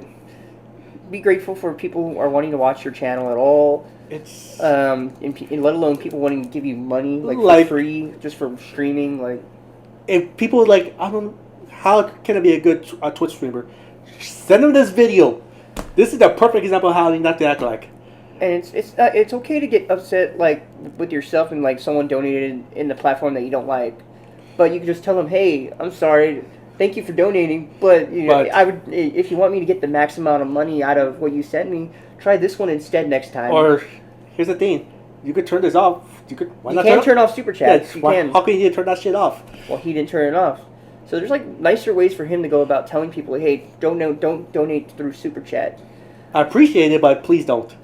But if you do, I would be stoked to even have super chats on, have money coming through with the super chat. That's just me, because that's just grateful having anything like that, even if it's monetization on YouTube, anything really. It's just, that's something you should be grateful for, not being not being a dick about it. Honestly, this guy right here, it's just hurting my head. He's a bad example of streamers, YouTubers, anybody like that. Don't follow this guy. He's a good example of what not to do. And he's lucky to have the amount of subscribers that he does have and viewers he has. I'm saying this. I'm pretty sure some of the fans probably not going to see this. If they do, I'm just going to laugh my ass off in the comments with us. Yeah, I mean, I'm just going to laugh. It's okay if you like the guy, guys. I'm not telling you not to like him. Yeah, we're just giving you our opinions on this guy. Like, so far, it's not good. He's not very good at it. We haven't got a good impression of this guy. Maybe you guys know some other videos where he's actually nice, and this is just like these are certain circumstances where he has been this way. Yeah, I'm pretty. If this is what people tell me, like, he been doing this type of attitude for so long. That's what I heard. Yeah. Well, we'll see. You know, let us know if if actually it's different than this. Maybe this is like just like a couple bad videos he's done, or whatever. Or he's been doing this for years. Like, who knows? Who knows? But from our perspective of many people talking about this guy, not just this guy, but I've seen a bunch of videos about him getting mad about different things. So I'm pretty sure it's probably how he is. Yeah, it's stupid. But let us know. We're not telling you not to like him. You feel free to like him if you like. Yeah, who knows? He could be funny. Who knows? But anyway.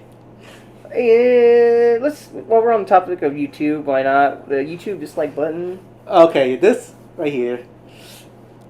I don't care what YouTube is doing. I don't understand what this is about. You might as well take away the like button too. You might as well just make this like a fucking TV show platform, apparently. Exactly. It's pretty much almost there. Because the dislike, that's how they get good feedbacks. You can get feedback of like, this video sucked. This video was great. And what YouTube is saying is like, the reason why we took it off, because so many channels are getting hit with so many dislikes. But that's the point. Yeah, if you're fucking up, how are you supposed to know? Yeah. And Like, granted, yes, we got comments, but you could disable comments. yeah, they could disable comments. Like, what's the point of having YouTube? Because then you don't have a dislike button, you don't have comments, just a like button. What the hell is that going to do? Like, people now are talking shit about YouTube videos on Twitter because that's the only place they can really do it at. But it's like, we really do need the dislike button. YouTube is delusional to think that they don't need a dislike button. No, and I know there's some places where people do abuse the dislike button. You know, like on some music videos, like the Friday music video, where people hate it so much that now it's just a meme that people dislike it. There's other videos like that, but it's also like most of the time the dislike button is useful. I think the main reason why, well, I'm pretty sure this is the main reason why, is big corporation. They don't like it. They like the dislike button. They're like, we're gonna stop putting our commercials on YouTube ads. And people was like, well, fuck, okay, let's do that. Because that's what happened with all that kid stuff. Remember? Yeah, I remember that. And that went away, and it didn't really do anything other than making people like, you have to make your video either 18 plus or child friendly, and that doesn't affect much. Yeah, again, like when that first came out, we got scared because we thought, shit. But then we're like, oh shit, it doesn't because matter. we do love playing like Mario games, Sonic games, and all that, but we're not a kids channel, and so we thought like all that's getting affected. But no, all you have to do is click one button. That's it. You just click that it's not kid friendly, and then you're fine. It seems like so far anyway. Yeah, so far that's all we know. But I think we definitely do need a dislike button. I hate that we don't have it. And if you're gonna take out the dislike button, take out the like button. Yeah, granted, we could still see the dislike, but we have to go into the fucking settings and all that crap. Like, what's the point? Yeah. And plus, another thing, news article, they use the dislike, like for like, again, Cyberpunk 2077. Yeah. People like seeing the dislike. It's like, holy shit, we gotta make an article about that. Tell people like, this is bad.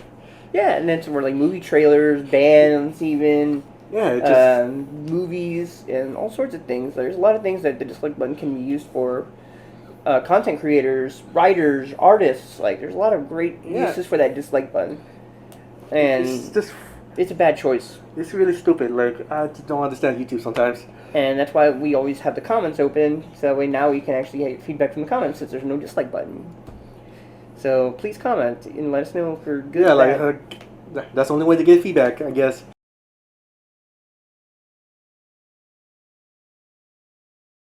I guess, or Twitter us. But what do you think of like? Do you think like they might bring back the dislike button? No. I don't think so either. But I don't think so. Because I think at this point we're gonna get a new YouTube platform. Someone's gonna make a big YouTube platform and it's gonna hit. So far, people have made haven't been a hit. Like, there's other YouTube platforms that haven't been a hit. I think eventually YouTube's gonna get so bad. You know how like MySpace, it's gonna end up like MySpace, where YouTube's gonna be like MySpace and someone else could create a better platform. it's gonna happen, but so far this is all we have. I agree. It's man, so bad. We need the dislike button, guys. What do you think about the dislike button? People, comment. Okay, next topic. Should we do this or should we do this? Like, your list, my list, or do you want to do that last? I say like we do the top 5 list because the last topic is gonna take a while. So okay, we'll do that. So I'll let you go first. Okay, so next one we're gonna talk about is, for me, I'm doing the top 5 games I played this year because I've seen a lot of movies this year, but I'm doing my top 5 movies and the ones that I liked the most, not necessarily the best of all time movies. if that makes sense. These are the ones that I just had the most enjoyment watching. But when you do your game list, I might as well. And when you get to the end of your game list, I'm gonna tell you the game that I played this year that I enjoyed because I didn't get any games this year pretty much. Okay, yeah. So I'm gonna pull up my list. He's pulling up his list, guys. It could have been longer if we really wanted it to be. But the year's not over. These are not our finals lists. Okay, so starting with number 5, Metroid Dread. Okay. I love that game a lot. This game, it's very hard. Okay, that's what I tell people. Like the Metroid 2 remake they did like a couple years ago, that was very hard too. But this one they kind of amped it up a bit. Just a little bit. But it is still challenging. I have fun with it. The cutscenes are really good. The only thing is like they said it was like a Dark Souls, but it's not as hard as Dark Souls, right? It's not up there with Dark Souls, but I get what people are going at with that. The only thing, like my personal thing, which Nintendo's are kind of do something with this, like they have voice acting in this, but Samus doesn't talk a lot. All she had was one line. In the So she's kind of like a Master Chief. It's just like if you look at like a game like Metroid Other M, Samus like have fucking dialogue after dialogue. At this point, it's like once Samus had like a personality already. Yeah, it's kind of weird. It's interesting. It's just that's my only. Like they don't have a clear what they want to do with Samus. Yeah, exactly. Like it's like what they're doing with Link, kind of. Kind of, yeah. But at this point, it's like give Link a fucking voice. We might be getting an animated movie. I'm kind of curious, like how they're gonna treat Link in that. Because we're getting the Mario movie. I think if that does, because they've been trying to do Legend of Zelda for a long time. I think we'll eventually get Legend of Zelda. Well, anyway, number 5 is Metroid. Number 4, I am playing this. Pokemon Shiny Pearl for me. Was it good? You enjoyed it? You're enjoying it? Yeah, because fun fact, I never played Pearl back in the day. I did. I played all the Pokemon games pretty much, except for the most recent one. Yeah, because for me, I stopped playing Pokemon during Leaf Green because there's other games coming out and my focus for Pokemon just went in the back burner. Well, when Pokemon X and Y came out, that's when I got back into it. Yeah. So I'm having fun with Pokemon. I got far in that game. Believe me on that. I'm sure. Are you gonna end up getting the other one? Probably not. Like get Diamond and Pearl. Because for me, I'm not really into that. Like getting like. I am.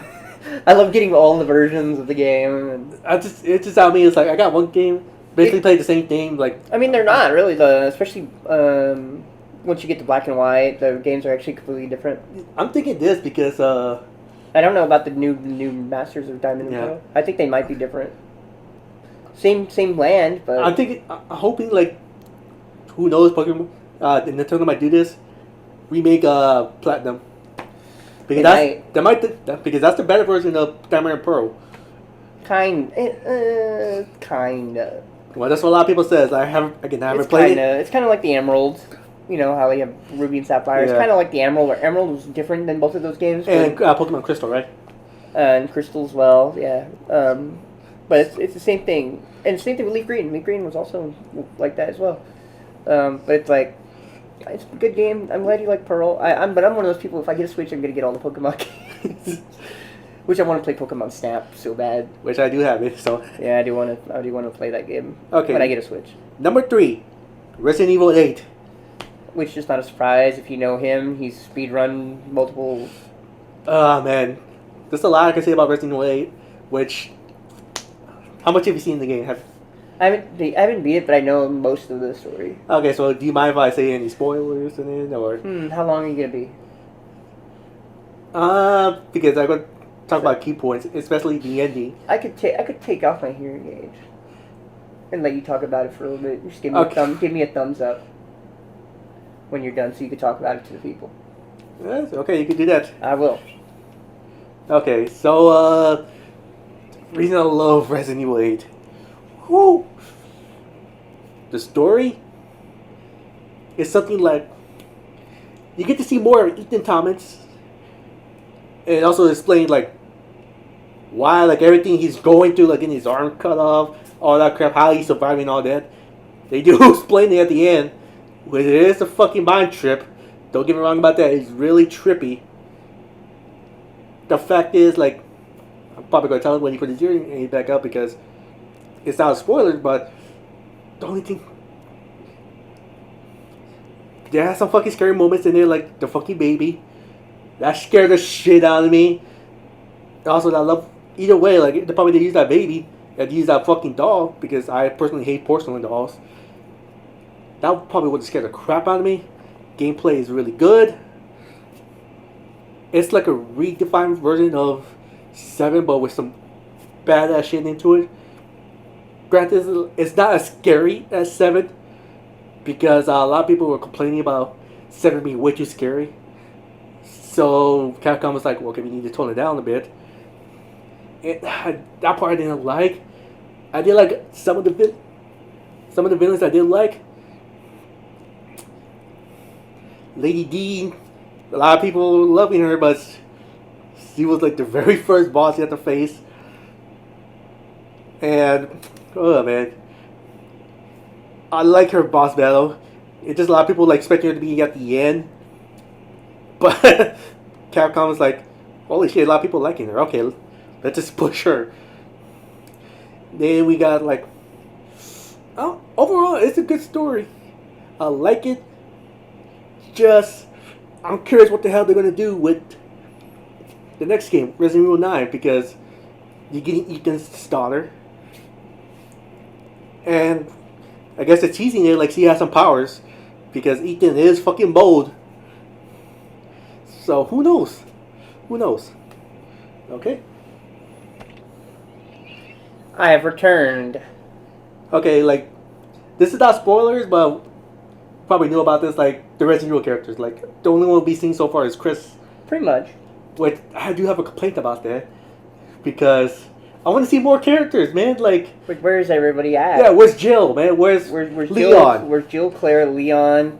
Where's Rebecca Chambers? Where's Billy? Barry. Where is Billy? And Barry, obviously. It's like, yes, it's cool to see Chris, but we want to see more characters, man. We want to see more. And there's a lot of people, even what happened to Shiva at the end of 5?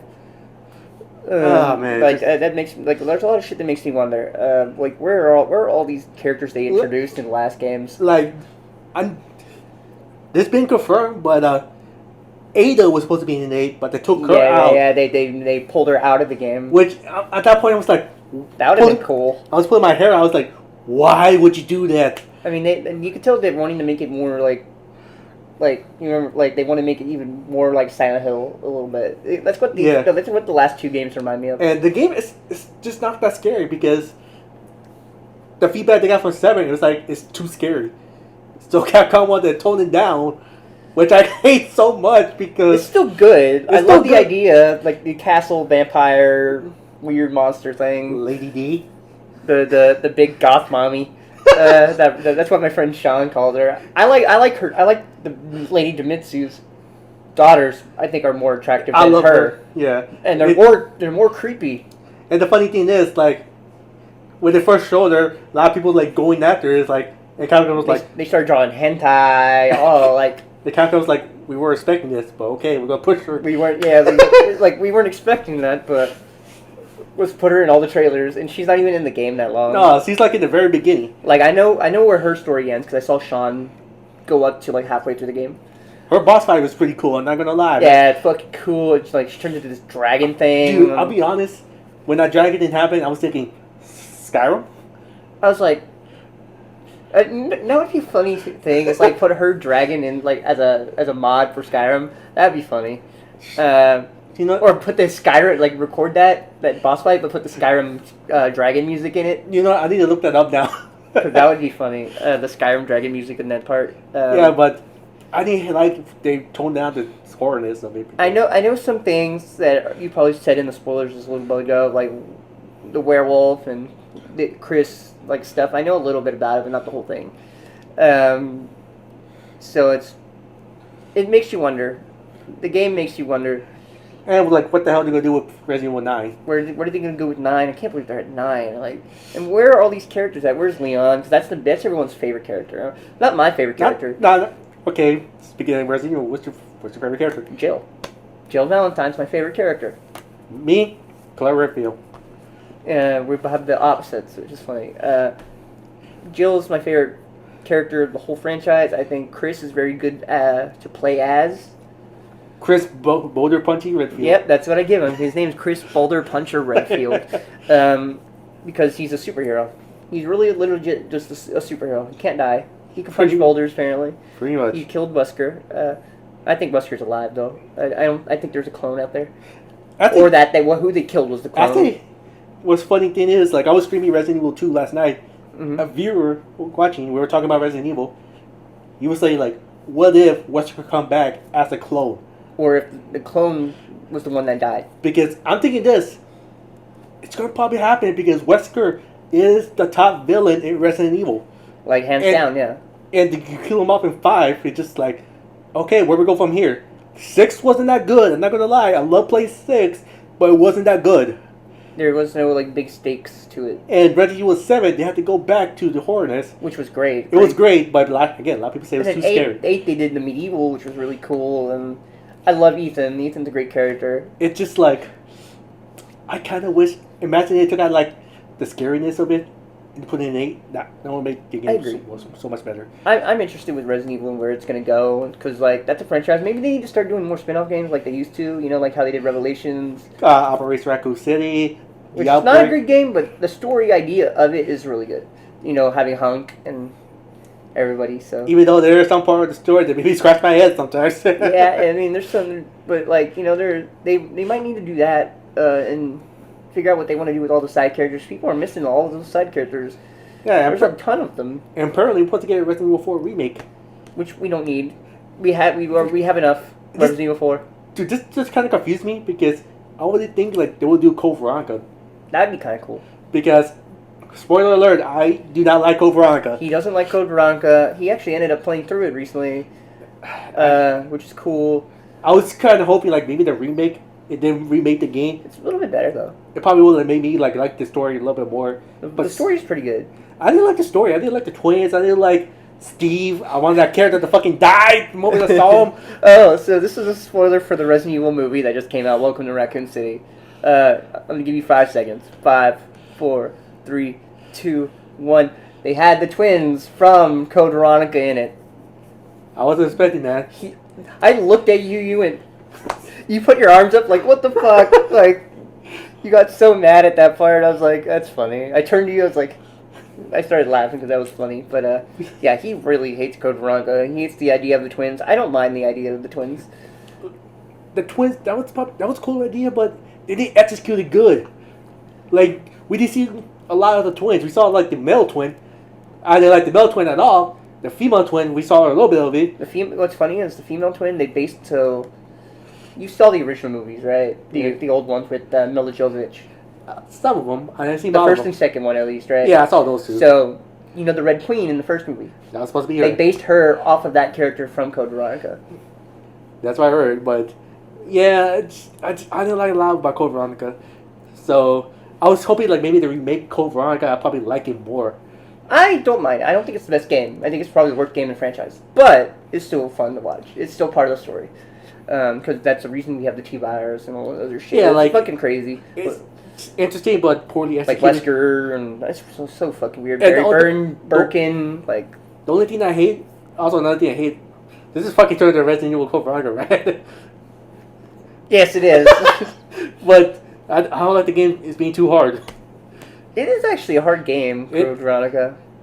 Because, imagine this, like, Code Veronica was your first Resident Evil game. Kinda. And you play it, it's like, I don't want to play it no more. Can you fucking kill it left and right? I don't like this. Yeah. That's just bad, I'm sorry. But it's funny it wasn't even supposed to be part of the main series. Actually, no. I think what I heard is, like, 3 was supposed to be a side game. And Code Veronica was supposed to be 3. Yeah. But they're like, no, we want this to be 3. We want this to be a side game. Which was good. Smart idea. 3 was probably the better choice. I kind of agree. Because they actually complete it directly...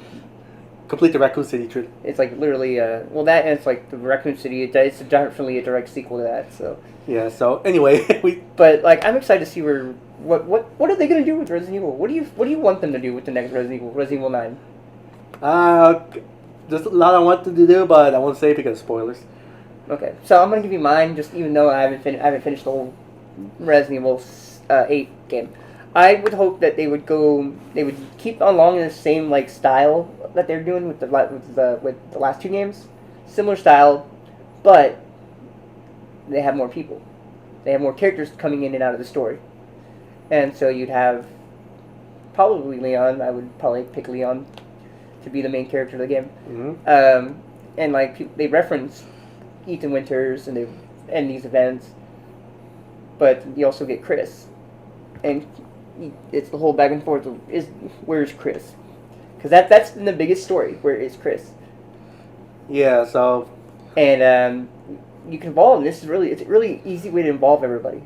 You know, involve Claire, Jill, Wesker. Even I think Wesker should be the bad guy, hands down. Or in 10, maybe not bring him back till Resident Evil 10, but like have all these characters come back together and like almost like a beginning of the end kind of story, but not really. Like it's gonna keep going after that, but like where like all these characters come back, you find out what happened to Billy, you find out where Burton is, like what, like all these backstories and all these things that they left open in all the other games that we still don't know what happens. You know, Rebecca Chambers, Ashley, all these people, and it's been orchestrated by Wesker this whole time. All these events, even his death or whatever, and I just think that would be cool, in my opinion. But I think Leon should be the main character of the next game, and but keep it in the same style. Okay. I like that. What I need to do is have you play 8 in full and see like. I know some spoilers. But I want you to see the ending. Yeah, I need to finish it. So who knows? Maybe let's play of it. Who knows? Who knows? I'd probably put it on easy because I'm fucking. Or just have you play and you just have you watch you play it. But anyway, that's number 3. That's a long one. Yeah. Number 3. Keep going on your list. Number 2 is Lost Judgment, which is part of the Yakuza series, and I fucking love this game so much. I really do. This was almost your game of the year. It is, but I would say like number 1 does have a personal with me, but 2, the gameplay was awesome. I love the whole Yakuza style with the going around the city, fight people for experience. Play old school Nintendo Sega arcade games. Yeah. Which, in the last 2 games, they fucking put Virtual Fighter 5 in the game. It's pretty cool. That is cool, man. I fucking love that. I do need to go back and play through all the Yakuza games because I played the first 2. And that was on the PS2, right? Yeah, right. The PS2. Yeah, the PS2. Yeah, PS1 in the first and second game I played. Because I started Yakuza late with 0. Then I played the first 2 games, but they were remade. I need to get them. I need to buy them and just play them. Yeah, I highly recommend it. But anyway, even replay the first 2 games that I played that I don't remember at all. Yeah. But yeah, I love the games. The story kind of hit me because it does involve like school bullies and all that crap. Yeah, and that I think that game will probably get me too because I was bullied. Yeah, because I was actually bullied too. It does have like murder elements, like really dark. That ties into the school bullying and all that crap. Pretty good. It's really good. It's a game I really want to play. I do want to get into the whole Yakuza franchise and give me like a long series to play. Yeah, like fun fact, like I think 2 years ago I marathoned Yakuza games. You played all of them in a row. Like you bought one and you're like, I'm gonna buy the others, and you just bought like all of them at the same time. Yeah, because I bought 0 and 0 was like, holy shit! I want to see where the story goes next. And you just played through all of them. Like, hey, I bought 5 like Yakuza games or whatever the fuck it was. Yeah, it was because like, even the spin-off game. This is so bad. About 1, 2, 3, but 3 was part of the HD remaster. Yeah. But for some reason, Sega released that one first. Then they released the other 2 like on separate dates digitally. But the physical edition come out later. But But I bought the digital edition and I bought the physical edition. But you went through the whole series real fucking fast, and you're like, dude, I'm finished. You're like, what? I'm like, how? I'm like, I binged that whole game. It's true. Like in one sitting, you beat one of them in one sitting. I know that. I don't remember which one it was. You're like, dude, I finished this in one sitting. I'm like, what the fuck? I think it was the first game because the first game is not that long. Yeah, I was like, god damn, and you were almost finished. We were halfway through the second game the same day. Probably. I don't remember. But anyway, yeah, I love the franchise a lot. The story did touch me. Where did it touch you? Just kidding. Touch me down here. Good joke. Good joke. But it's a game I really recommend people to play because Yakuza is finally getting a big following in the U.S., which I'm happy about. And it's a very underrated series. And it means we're getting more. And I'm kind of happy they went on the Xbox finally. Oh yeah, finally, yeah. So it finally. Because for the longest time it was a PlayStation exclusive. But they're like, money. Pretty much. Money. So yeah, that's number 2. That was number 3. Number what? I thought you said that was number 3. No, that was number 2. Okay. Number 1 is Tales of Arise. Okay. Which the reason why it's number 1 for me is, yeah, I'm going to get personal with this. Recently, my mother passed away. It was kind of hard for me, so the game came out right around that time. So I picked that game up and yeah, I escaped reality in it. And I love the gameplay style. I love the story. I love the soundtrack. The soundtrack was fucking amazing. You love the RPG. I love the RPG, yes. But the fact is, if a game took me out of what I was going through, and you just experienced the game. Exactly. That's something you can never get rid of. Period. For sure. I agree. When games are able to do that, it changes your. It might not even be the best game, but because it came out at the right time during the right situation, that connect with you because the story, yeah, it does connect to me what I was feeling at that moment. So I'm just like some games are just you play them at the right time. And yeah, exactly. I agree. There's some games that have to do that. And the thing is, even let's just say the transition didn't happen. The game is still fucking fantastic, man. Yeah. It's really good. I love the game a lot. It's who knows? Maybe I might do a let's play of it. Who knows? Because I love the Tales series a lot. I'm surprised you haven't done the Tales series. I haven't yet for some reason. What's fun fact? That's my second favorite RPG series. I think that's a thing you could stream or let's play and just throw it on. Yeah. And just burn through it, as a stream or a game or let's play. I Which, think people would just jump in and be like, "What are you doing?" "Oh, I'm playing Tales." Because you play those games anyway. Yeah, I love those games a lot. And you play hours and hours, so might as well just stream it. Fun fact, Tales is not my favorite RPG of all times. No, it's not. It's Final Fantasy. Yep, sadly. He has a shrine of Final Fantasy in his apartment. Right, I got almost all the Japanese release. Which is wild. The only one I'm missing is 7. The first 2, 7. I think 7's not hard to find. 10. No, I take that back. I got 7. It's 8 I don't have. I don't have 8. I got 1, 2. I only got 10. Not bad. And I only got 12. Sadly, I don't want this, but I got to get 13. I mean, complete the collection, right? I don't like Final Fantasy 13. But if you want to be a completionist, does your fandom outweigh how much you don't like the game? That's a good question. It's do you guys want me to torture myself by playing Final Fantasy 13 like a let's play or a live stream? I would like to see you play a game you don't like. Yeah. Oh man, I'm gonna have someone with me. That's all I'm gonna say. Because you also might have a different perception of it later, later on, playing it way later. Actually, who knows, man? Because the first time I played the game, I didn't like it. Then, a couple years later, I played it again. I didn't like it even more. Good. It's a good thing. Maybe it's good. It's good video anyway. Good video idea. Oh man. If I'm gonna play that game again, I'm gonna have someone with me. That's all I'm gonna say. Because Final Fantasy 13. Oh no. It's funny because a lot of people like the game. A lot of people do. It's the best game. A lot of people like it. A lot of people hate it. I'm part of those people that do not like it. True. Not a bad list of games, at least for the year so far. I mean, there's probably not much else coming out that might beat any of those games, but I didn't buy very many games this year, if you haven't noticed. But I did buy the Mass Effect remaster. That's pretty fun. Obviously, I beat all the other games, but I bought that because I was like, I'm definitely want to get that game. Okay. Yeah, I'm not a big Mass Effect fan, if you can tell. I want to get him to either. I want him to get him to play the games, or at least if I play him, he makes the decisions. It's just it's one of those games like if you were gonna show me that game, I want to show him another game like I like. Yeah, because I think you might like the story of Mass Effect. Yeah, It's a great RPG. and that's why I feel like I need to show you Final Fantasy 9 because I'm pretty sure you're gonna like that game a lot. I'm sure I'll like if I like 7 and 10 and plus 8. I think I played. No, I didn't play 8. I played 11, 11. something like that. I think it's 12 because 11 said that. I might have been 12.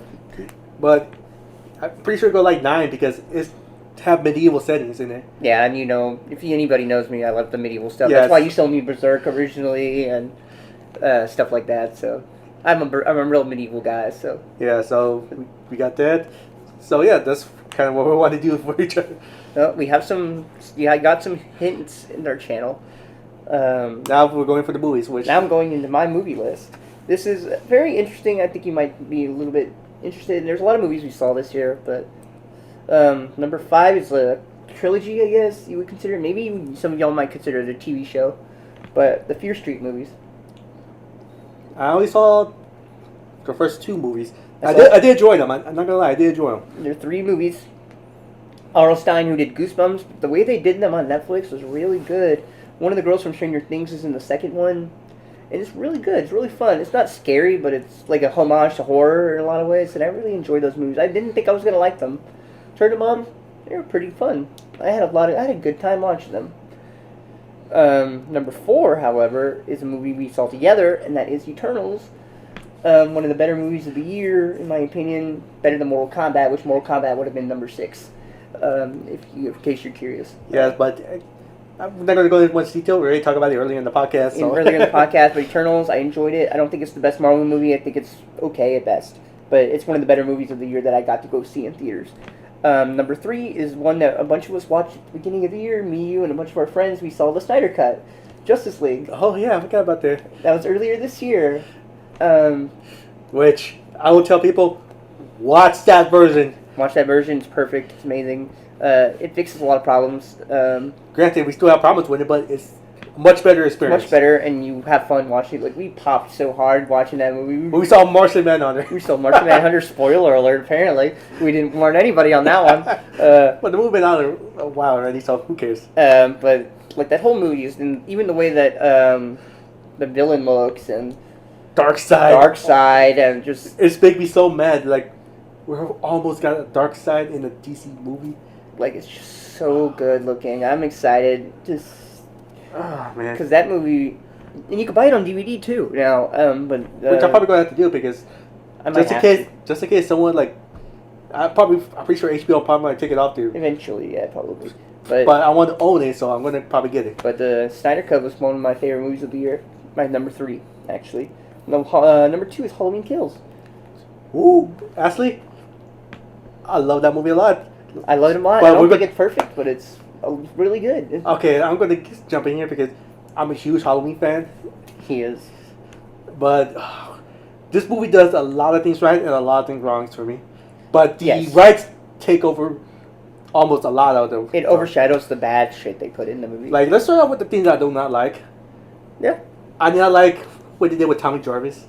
No, I don't think that was the right thing they to do. I hated that character so much. I hated, like, he was like, evil died tonight and all that crap. I hate that I shit. think, like, they could have... I think it would be better if he was more afraid of him coming back than him wanting to kill him. I think they should have done, like, some other character that wanted to kill him. But, like... Like, Jamie Lee Curtis to do her. Yeah. We don't need, like, that whole evil dies tonight crap. And No. Jamie Lee Curtis is really not in the movie that much. No, like, it makes sense why she's not in the movie. But it's like... you kind of miss her presence in the You movie. miss she's a big part of that movie. Which, we're going to talk about a lot of spoilers here. So. Yeah, definitely spoiling this movie. But, they bring back a lot of the kids and a lot of the people who ran into Michael who didn't get killed originally. Yeah, it just... There's that I didn't like. A big thing I did not like is that whole side plot with that other guy that escaped from the asylum. Oh, yeah. I hated that so much. So that was a big part of that whole movie, where it's like, everybody's really evil. Yeah, I get what he's going for, but And I think like him killing himself was really good for sending a message, making a message for the movie. But the thing is, everyone should know what Michael Myers looked like. They should know. They should know because when he was in the asylum, they probably took a mugshot of this motherfucker. They had to have pictures of him during the asylum, so people know. And they know that they didn't catch 2 people. Yeah, people know what the fuck he looked like. And this guy's really short. Yeah, he's really short.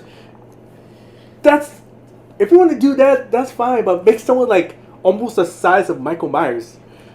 Not like this small dude who's quick afraid. I'm sorry to say this, but you remind me of fucking Danny DeVito. Kinda. But it was really good, and what's crazy is the guy that played that guy died. He died this year. Oh shit, I didn't know that. Yeah, for at least what I heard. And his kids or whatever said he was very happy to be in the franchise and all that stuff. I'm like, that's kind of cool. Yeah, that's kind of cool. It just kind of wish it was kind of done better, but yeah, but it's I get what he was going for. What the director and the writers were going for. But it just failed on that part. It failed a little bit. I do think there's a few really cool things. The flashbacks. Okay, I'll go to geek out on the flashback. It looked exactly like the original movie. I was geeking out when I saw that. We got some real cool shit. And the fact is, the shots look like it's on the original. The guy who played just look like alternate angles. The guy who played Michael Myers in the flashback walk and act like how he was in the original. That was awesome. And somehow they got fucking Donald Pleasant in the movie. Movie magic. That's right there, made me smile.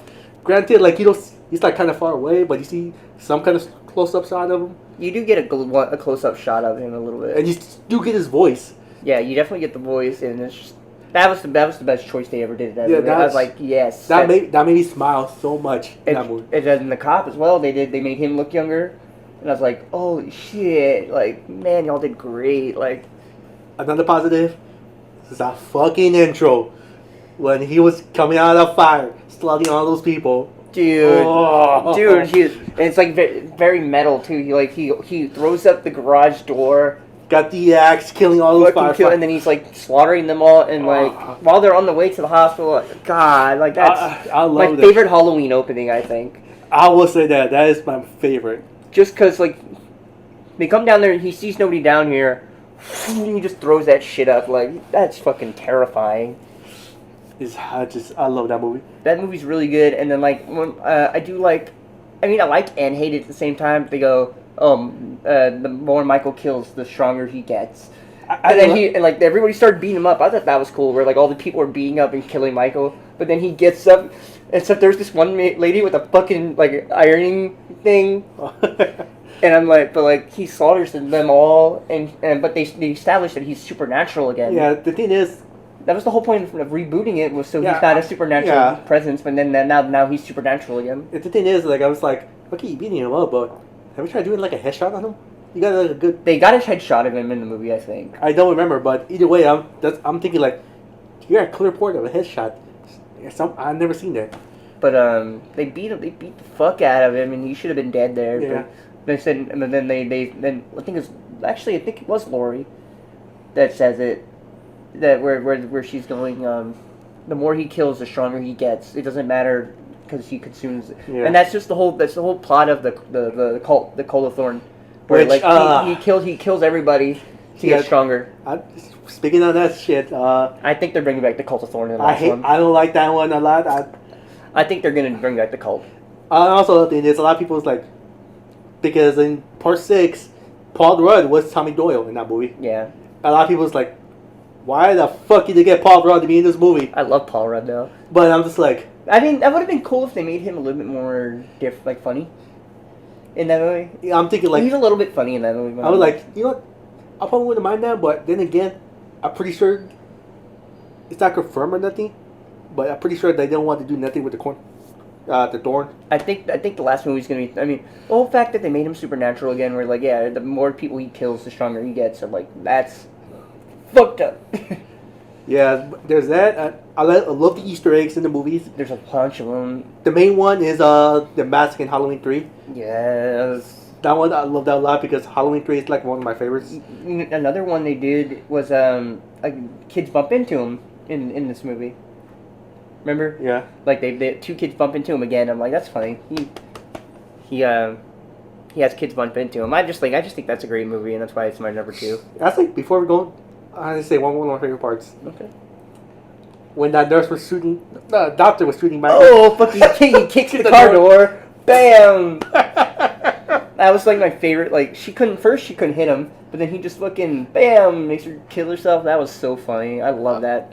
Okay, where are you going now? I'm gonna check my dog real quick. He's gonna check on his dog before I go on to my next movie. I think he's getting into something. So I'm gonna check on him. He's chewing on something. But Halloween, I watched the other Halloween reboot and this one back to back in the same night, just so I could have like a big long movie. Actually, I did that too. Because I was like, hell yeah. Because speaking of that, I had the movie right there. Oh yeah, it's right on. It's on his coffee table right now. But I watched them both back to back because you gave me the account. Yeah, I remember that. Yeah. And so I was like, fuck it, I might as well watch both of them. So I watched both of them, and it felt like a really long movie because it's essentially just like that's one whole movie. It's not like 2 movies in my opinion. Like it literally picks up right where that other one leaves off. So it's really fun watching it back to back. So what's number 2? Well, that was number 2. Oh, what's number 1? Halloween Kills was number 2. Okay, what's number 1? Number 1, The Suicide Squad. It's my favorite movie of the year. You know what? That's the movie I had the most fun watching. I would say that I have fun watching that movie too. A lot more than the first one. I will say that. Well, yes, and obviously Harley being in it, you know, I'm a big Harley fan. If you haven't watched this channel before, Peacemaker, Peacemaker, and fucking what? Ah, goddamn it, I forgot his name. Bloodsport. Sorry, Peacemaker, Bloodsport, King Shark. A lot of people died. Polka Dot Man. A lot of people died in that movie. Ratcatcher. Like and the movie was really fucking good. I really enjoyed that movie a lot, and they did make it the Suicide Squad. Yeah, I like. They killed some characters off that I wasn't expecting. The one that lasted the longest surprised me the most. I mean, yeah. Spoiler alert. Ready? 1, 2, 3, 4, 5. I'm surprised Polka Dot Man survived. I almost survived. They made him great in that movie, though. Till the end, like, I love where he goes. The guy that's been with us the whole time, Melvin. My favorite part is like during the end, like he's seeing like images of his mom. Yeah, like no. What I like is like he's like, be a hero. I'm a superhero. I love that. I just like how he got to feel like a hero in the end. I just like that. Harley did great. I think her story in it is perfect. Oh yeah, for sure. You could tell she's changing. She's turning into the not Birds of Prey, the Sirens. Harley kind of. Pretty sure you're going there. I think the next movie has to have Ivy in it because they do the Gotham City Sirens. God damn it. But you need to, goddammit. But the Bloodsport and Peacemaker. Oh shit! Hold on. Oh no! Ah! Netflix is trying to start on its own. But the relationship between Bloodsport and Peacemaker is so good. Bloodsport and Ratcatcher as well, where she's almost like his daughter in a way. Even though his real daughter. At the very end. Spoilers, but it's also funny. Yes. The one person who thought we died, Weasel. Dude. That was like my he favorite drowned. Part. Did you? Nobody thought he could swim. And he just runs away. I love that part. I'm like, I hope he comes back in another movie. That'd be funny. So funny. I love that movie. There's a lot of great, funny things in that movie that John Cena found a character that he's great at. And he's getting his own series. I'm gonna watch it. I'm gonna review it actually. I can't wait for that series, man. I've seen some. They brought back Detachable Kid. Yeah, I saw that. Nathan Fillion. So he's coming back. He survived. I'm excited for that series. I fucking love the Eagle. Yeah. I also love. I just love the way they did it. this perfect movie for him to make for him to direct. Just so good. It's Like DC did a smart thing in hiring James Gunn to do it because perfect director. He has that sense of humor of just dark humor. And the dark humor was there. Trust me on that. And they still brought back the Amanda Waller. So she's still, the same Amanda Waller. It's like a soft reboot, kind of. Kind of, yeah. But Because everything happened in the last movie. It did happen, so. Real good as King Shark in this movie. I think Sylvester Stallone. Hand. Oh, bird. He goes, nom nom. Nom nom. Friend. Peacemaker. I love it. He's what you got there, Peacemaker? He goes, King Shark. That's Nom Noms. He just eats the fucking starfish and gets thrown through a building. Oh man, we just love this movie a lot. That movie's so much fun. Watch it. It's worth the watch. It's so much fun, and that's my number one movie of the year. I think. I don't think anything else I see is going to beat it. Maybe Spider-Man might. I think that might change my list a lot. It might knock Fear Street out of it.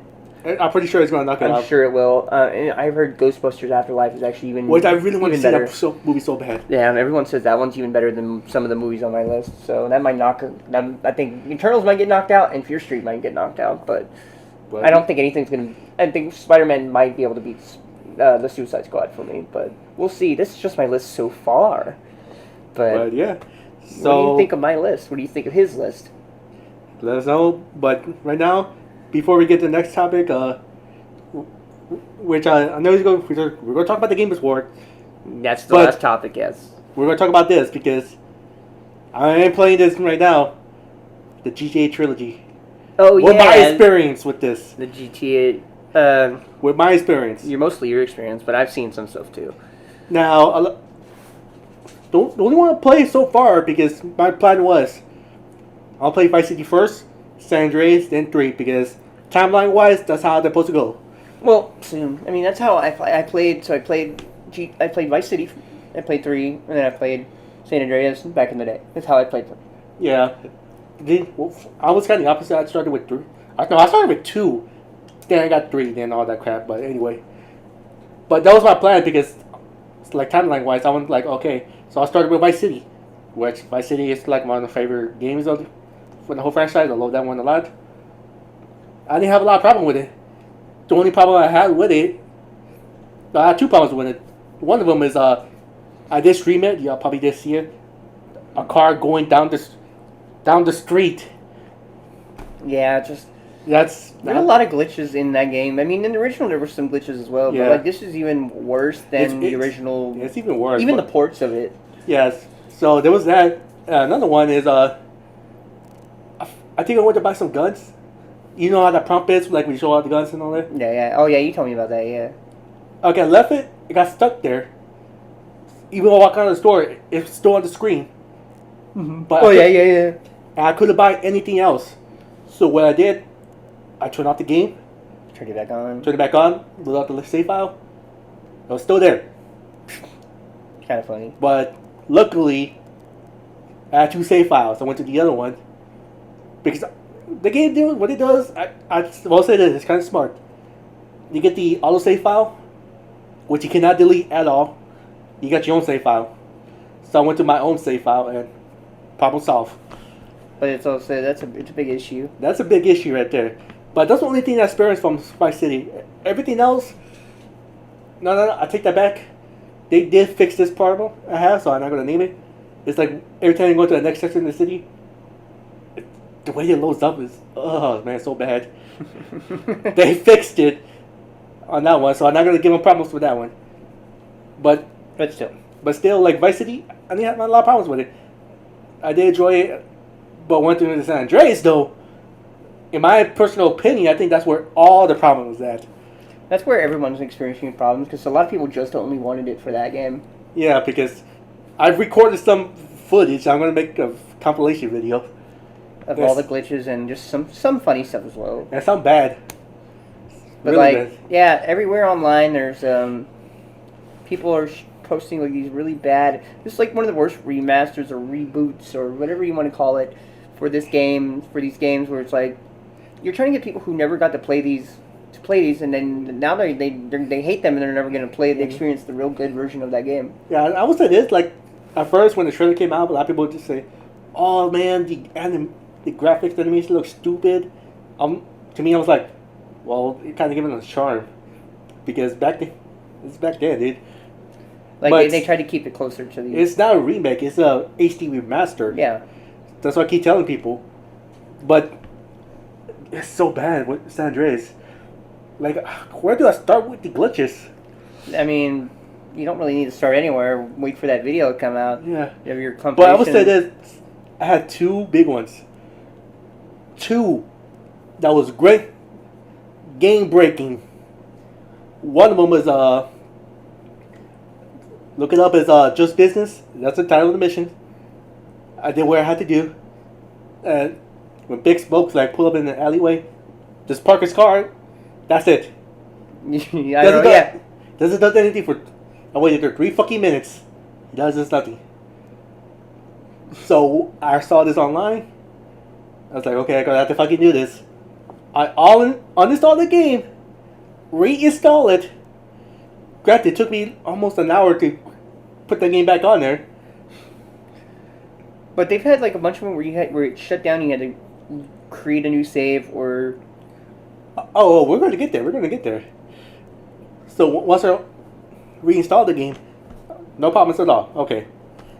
Now they made an update, and I think the update kind of did a little bit worse than San Andreas, because every time I'm driving, like I never had this before, the frame rate drops so bad. Yeah, I saw your videos of it.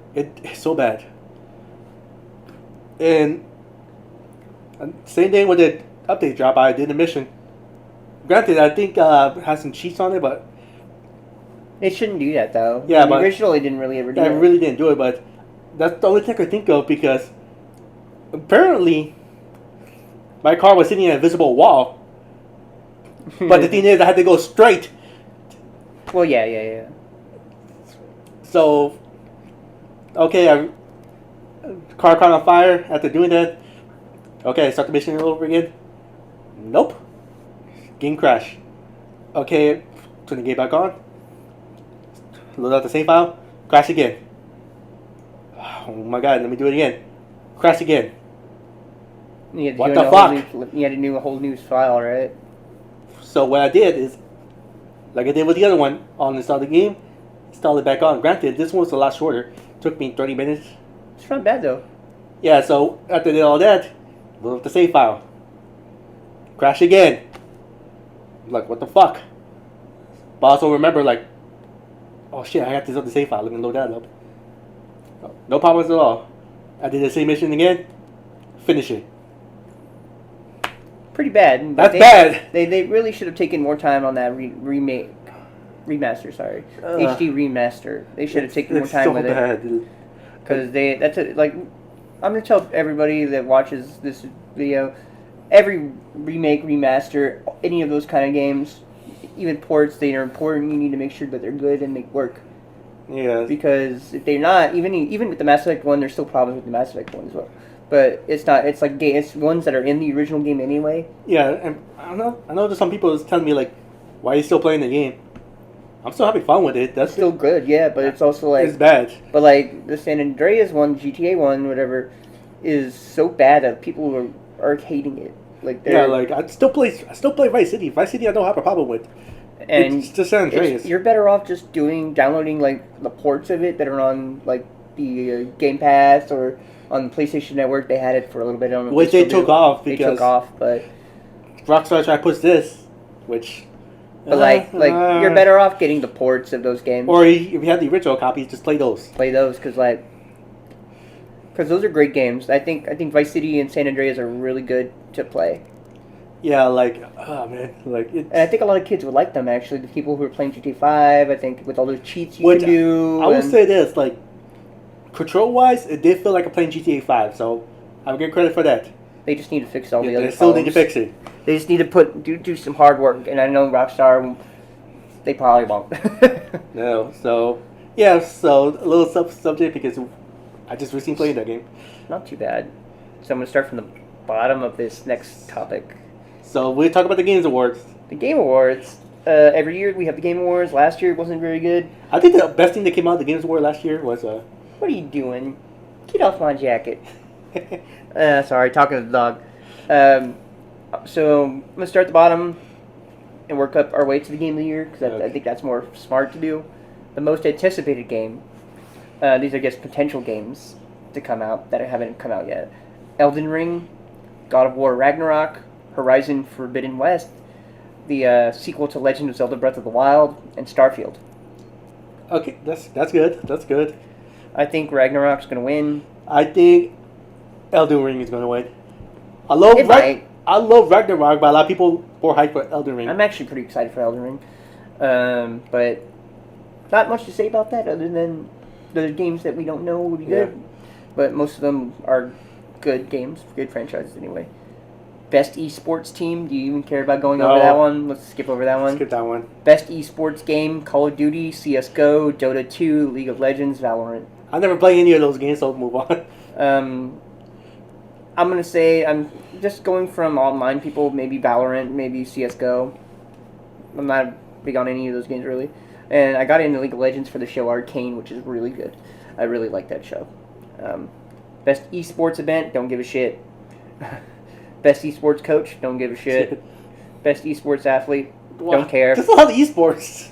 Okay, content creator of the year, don't know any of these people, but it's Dream, Fusli, Gales, Ibai, and the Grefk. The only one I know is Dreams. He does Minecraft shit. So let's say Dreams, fuck it. The best multiplayer game, finally something we could do. Back for Blood, haven't played it yet, but I heard it's good. But really want to. It Takes Two, Knockout City, Monster Hunter Rise, New World, and Valheim. For me personally, I don't own the game, but I did play it. I really love it. It's Monster Hunter Rise, so we'll pick that. I haven't played any of them, but I'm going to say Back for Blood. But I would say It Takes Two. I really want us to let's play that game. I'm going to say Back for Blood just because that's the one I know. Yeah. I haven't played any of those. I played other Monster Hunter games, just not that one. Best sim/strategy game. You might not be into this one, but there's Age of Empires. There's Evil Genius 2, Humankind, Inscription, Microsoft Flight Simulator. The last one I kind of questioned you. What? Yeah. I mean, that's a big thing. I'm going to say Age of Empires, fuck it. Watch it be like Microsoft Flight Simulator. Microsoft, I mean, it could. A lot of older people like that game. Stupid, though. Best sports/racing game. You have F1 2021, FIFA 22, Hot Wheels Unleashed, which is kind of cool, Forza Horizon 5, and Riders Republic. Don't know any of them. I feel like FIFA might win, but I would hope Hot Wheels wins, because that's just a Mario Kart game. Best family game. Okay. It Takes Two, Mario Party Superstars, Pokemon Snap, the new one, Super Mario 3D World plus Bowser's Fury, and WarioWare Get It Together. Mostly a lot of them are Nintendos. Almost four of them are Nintendo. I would say this, like I said, It Takes Two. I saw some gameplay of it. Looks really fun. I've heard Take Two is probably the best, one of the greatest games of the year. But I would say Pokemon Snap. Pokemon Snap, yeah, I would. That's who I would pick. This is your next category. Okay, go for it. Best fighting game. Okay. Demon Slayer, Guilty Gear Strive, Melty Blood, Nickelodeon All Stars, and Virtual Fighter 5. The question is, why Virtual Fighter 5 is on there? That game is so old. Because it's Ultimate Showdown. But nothing changed. Just a re-release. So it's on there. The only one I play is Guilty Gear. So I don't find that's not to say. I couldn't give a strong answer, but I'll go with Guilty Gear as well, because Bernardo loves the shit out of that. I love that series too. Plus, it's the only one to play out of all of them. I know a lot of people love the Nickelodeon one. Yeah. It doesn't appeal to me, sadly. So this next category is another one for you. Best RPG, Cyberpunk 2077. It's not the best RPG. I like it, but it's not the best RPG. So many problems with it. Monster Hunter Rise, Scarlet Nexus, Shin Megami Tensei 5, and Tales of Rise. Okay, Shin Megami, I would not say is Game of the Year. One, it just came out a couple of weeks ago. But this is just the best RPG. So, But me personally, Tales of Arise. I mean, we talked about that earlier in the podcast, so I'm assuming Tales of Rise would be your top game of the year. Yep. Best action adventure game, Guardians of the Galaxy.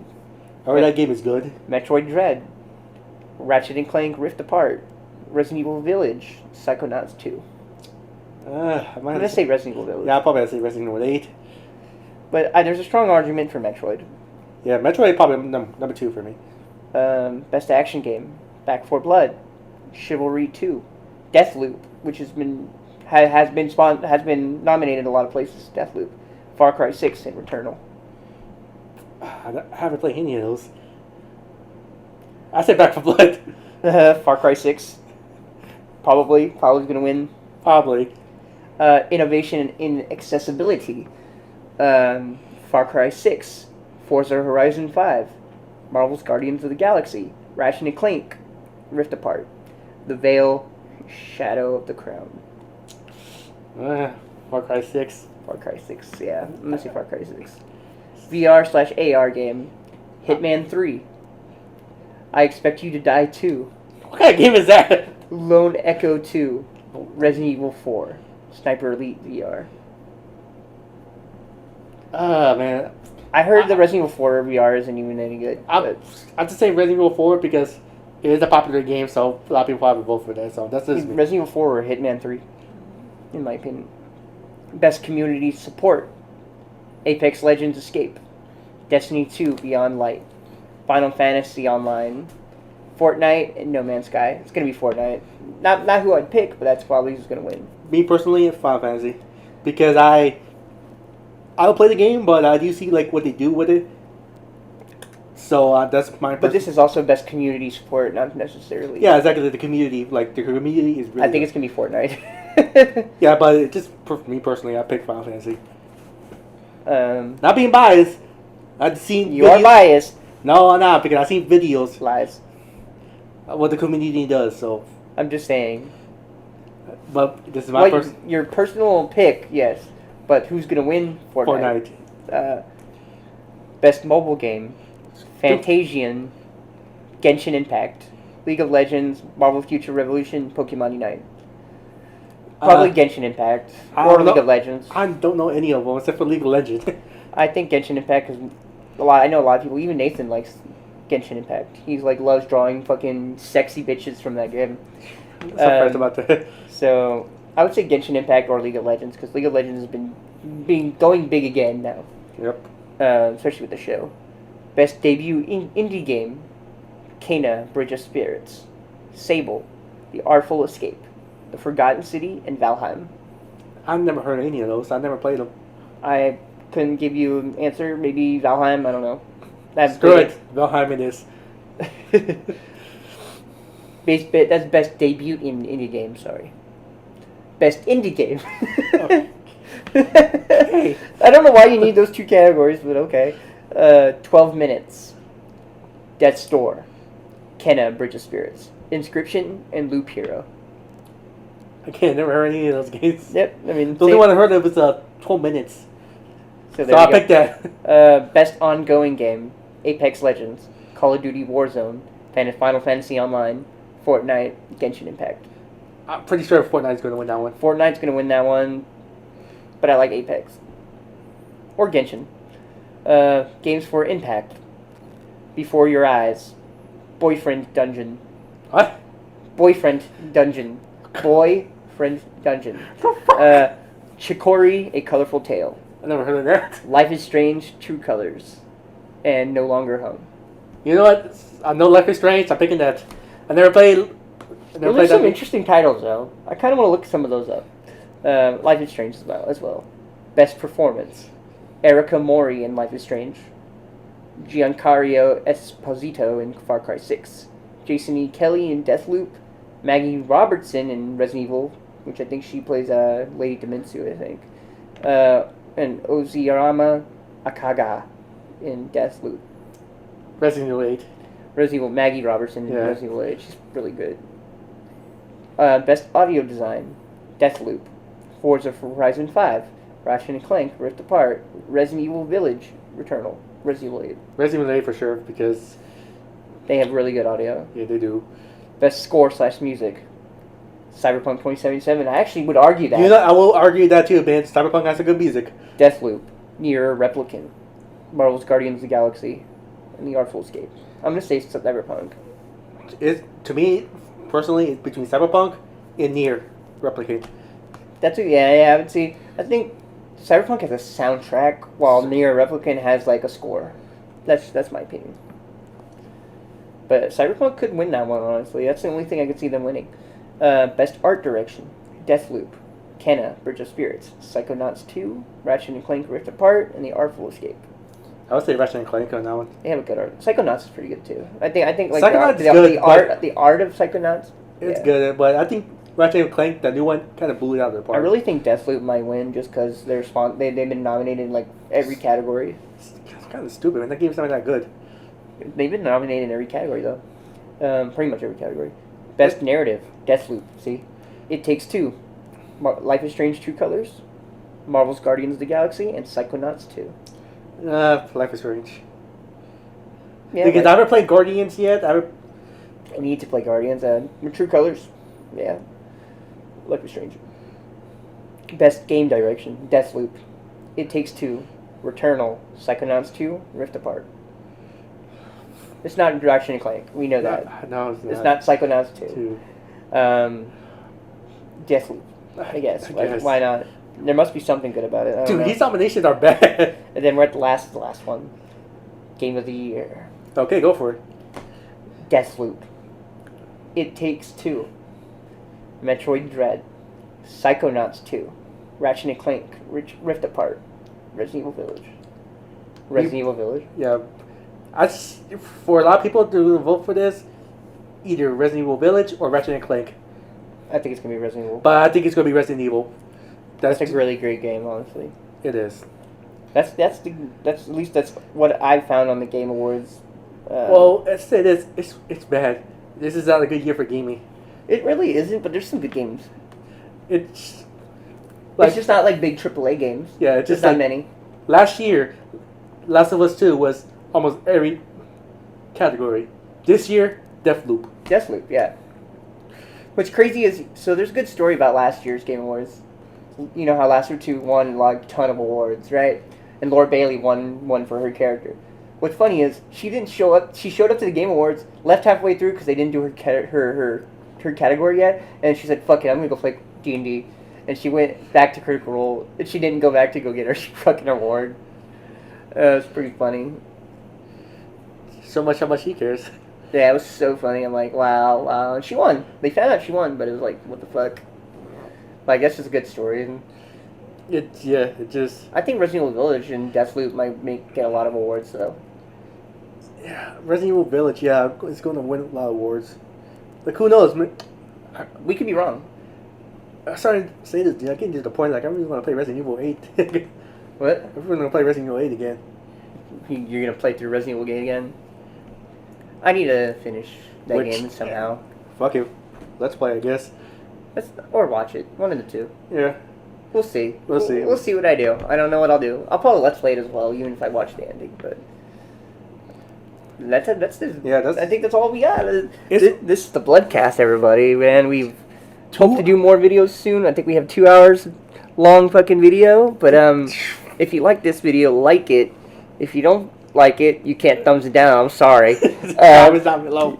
If you don't give a fuck, flip us off in the comments below. We'll see you in another video very soon. We'll be uploading more and streaming. See you soon. I see you.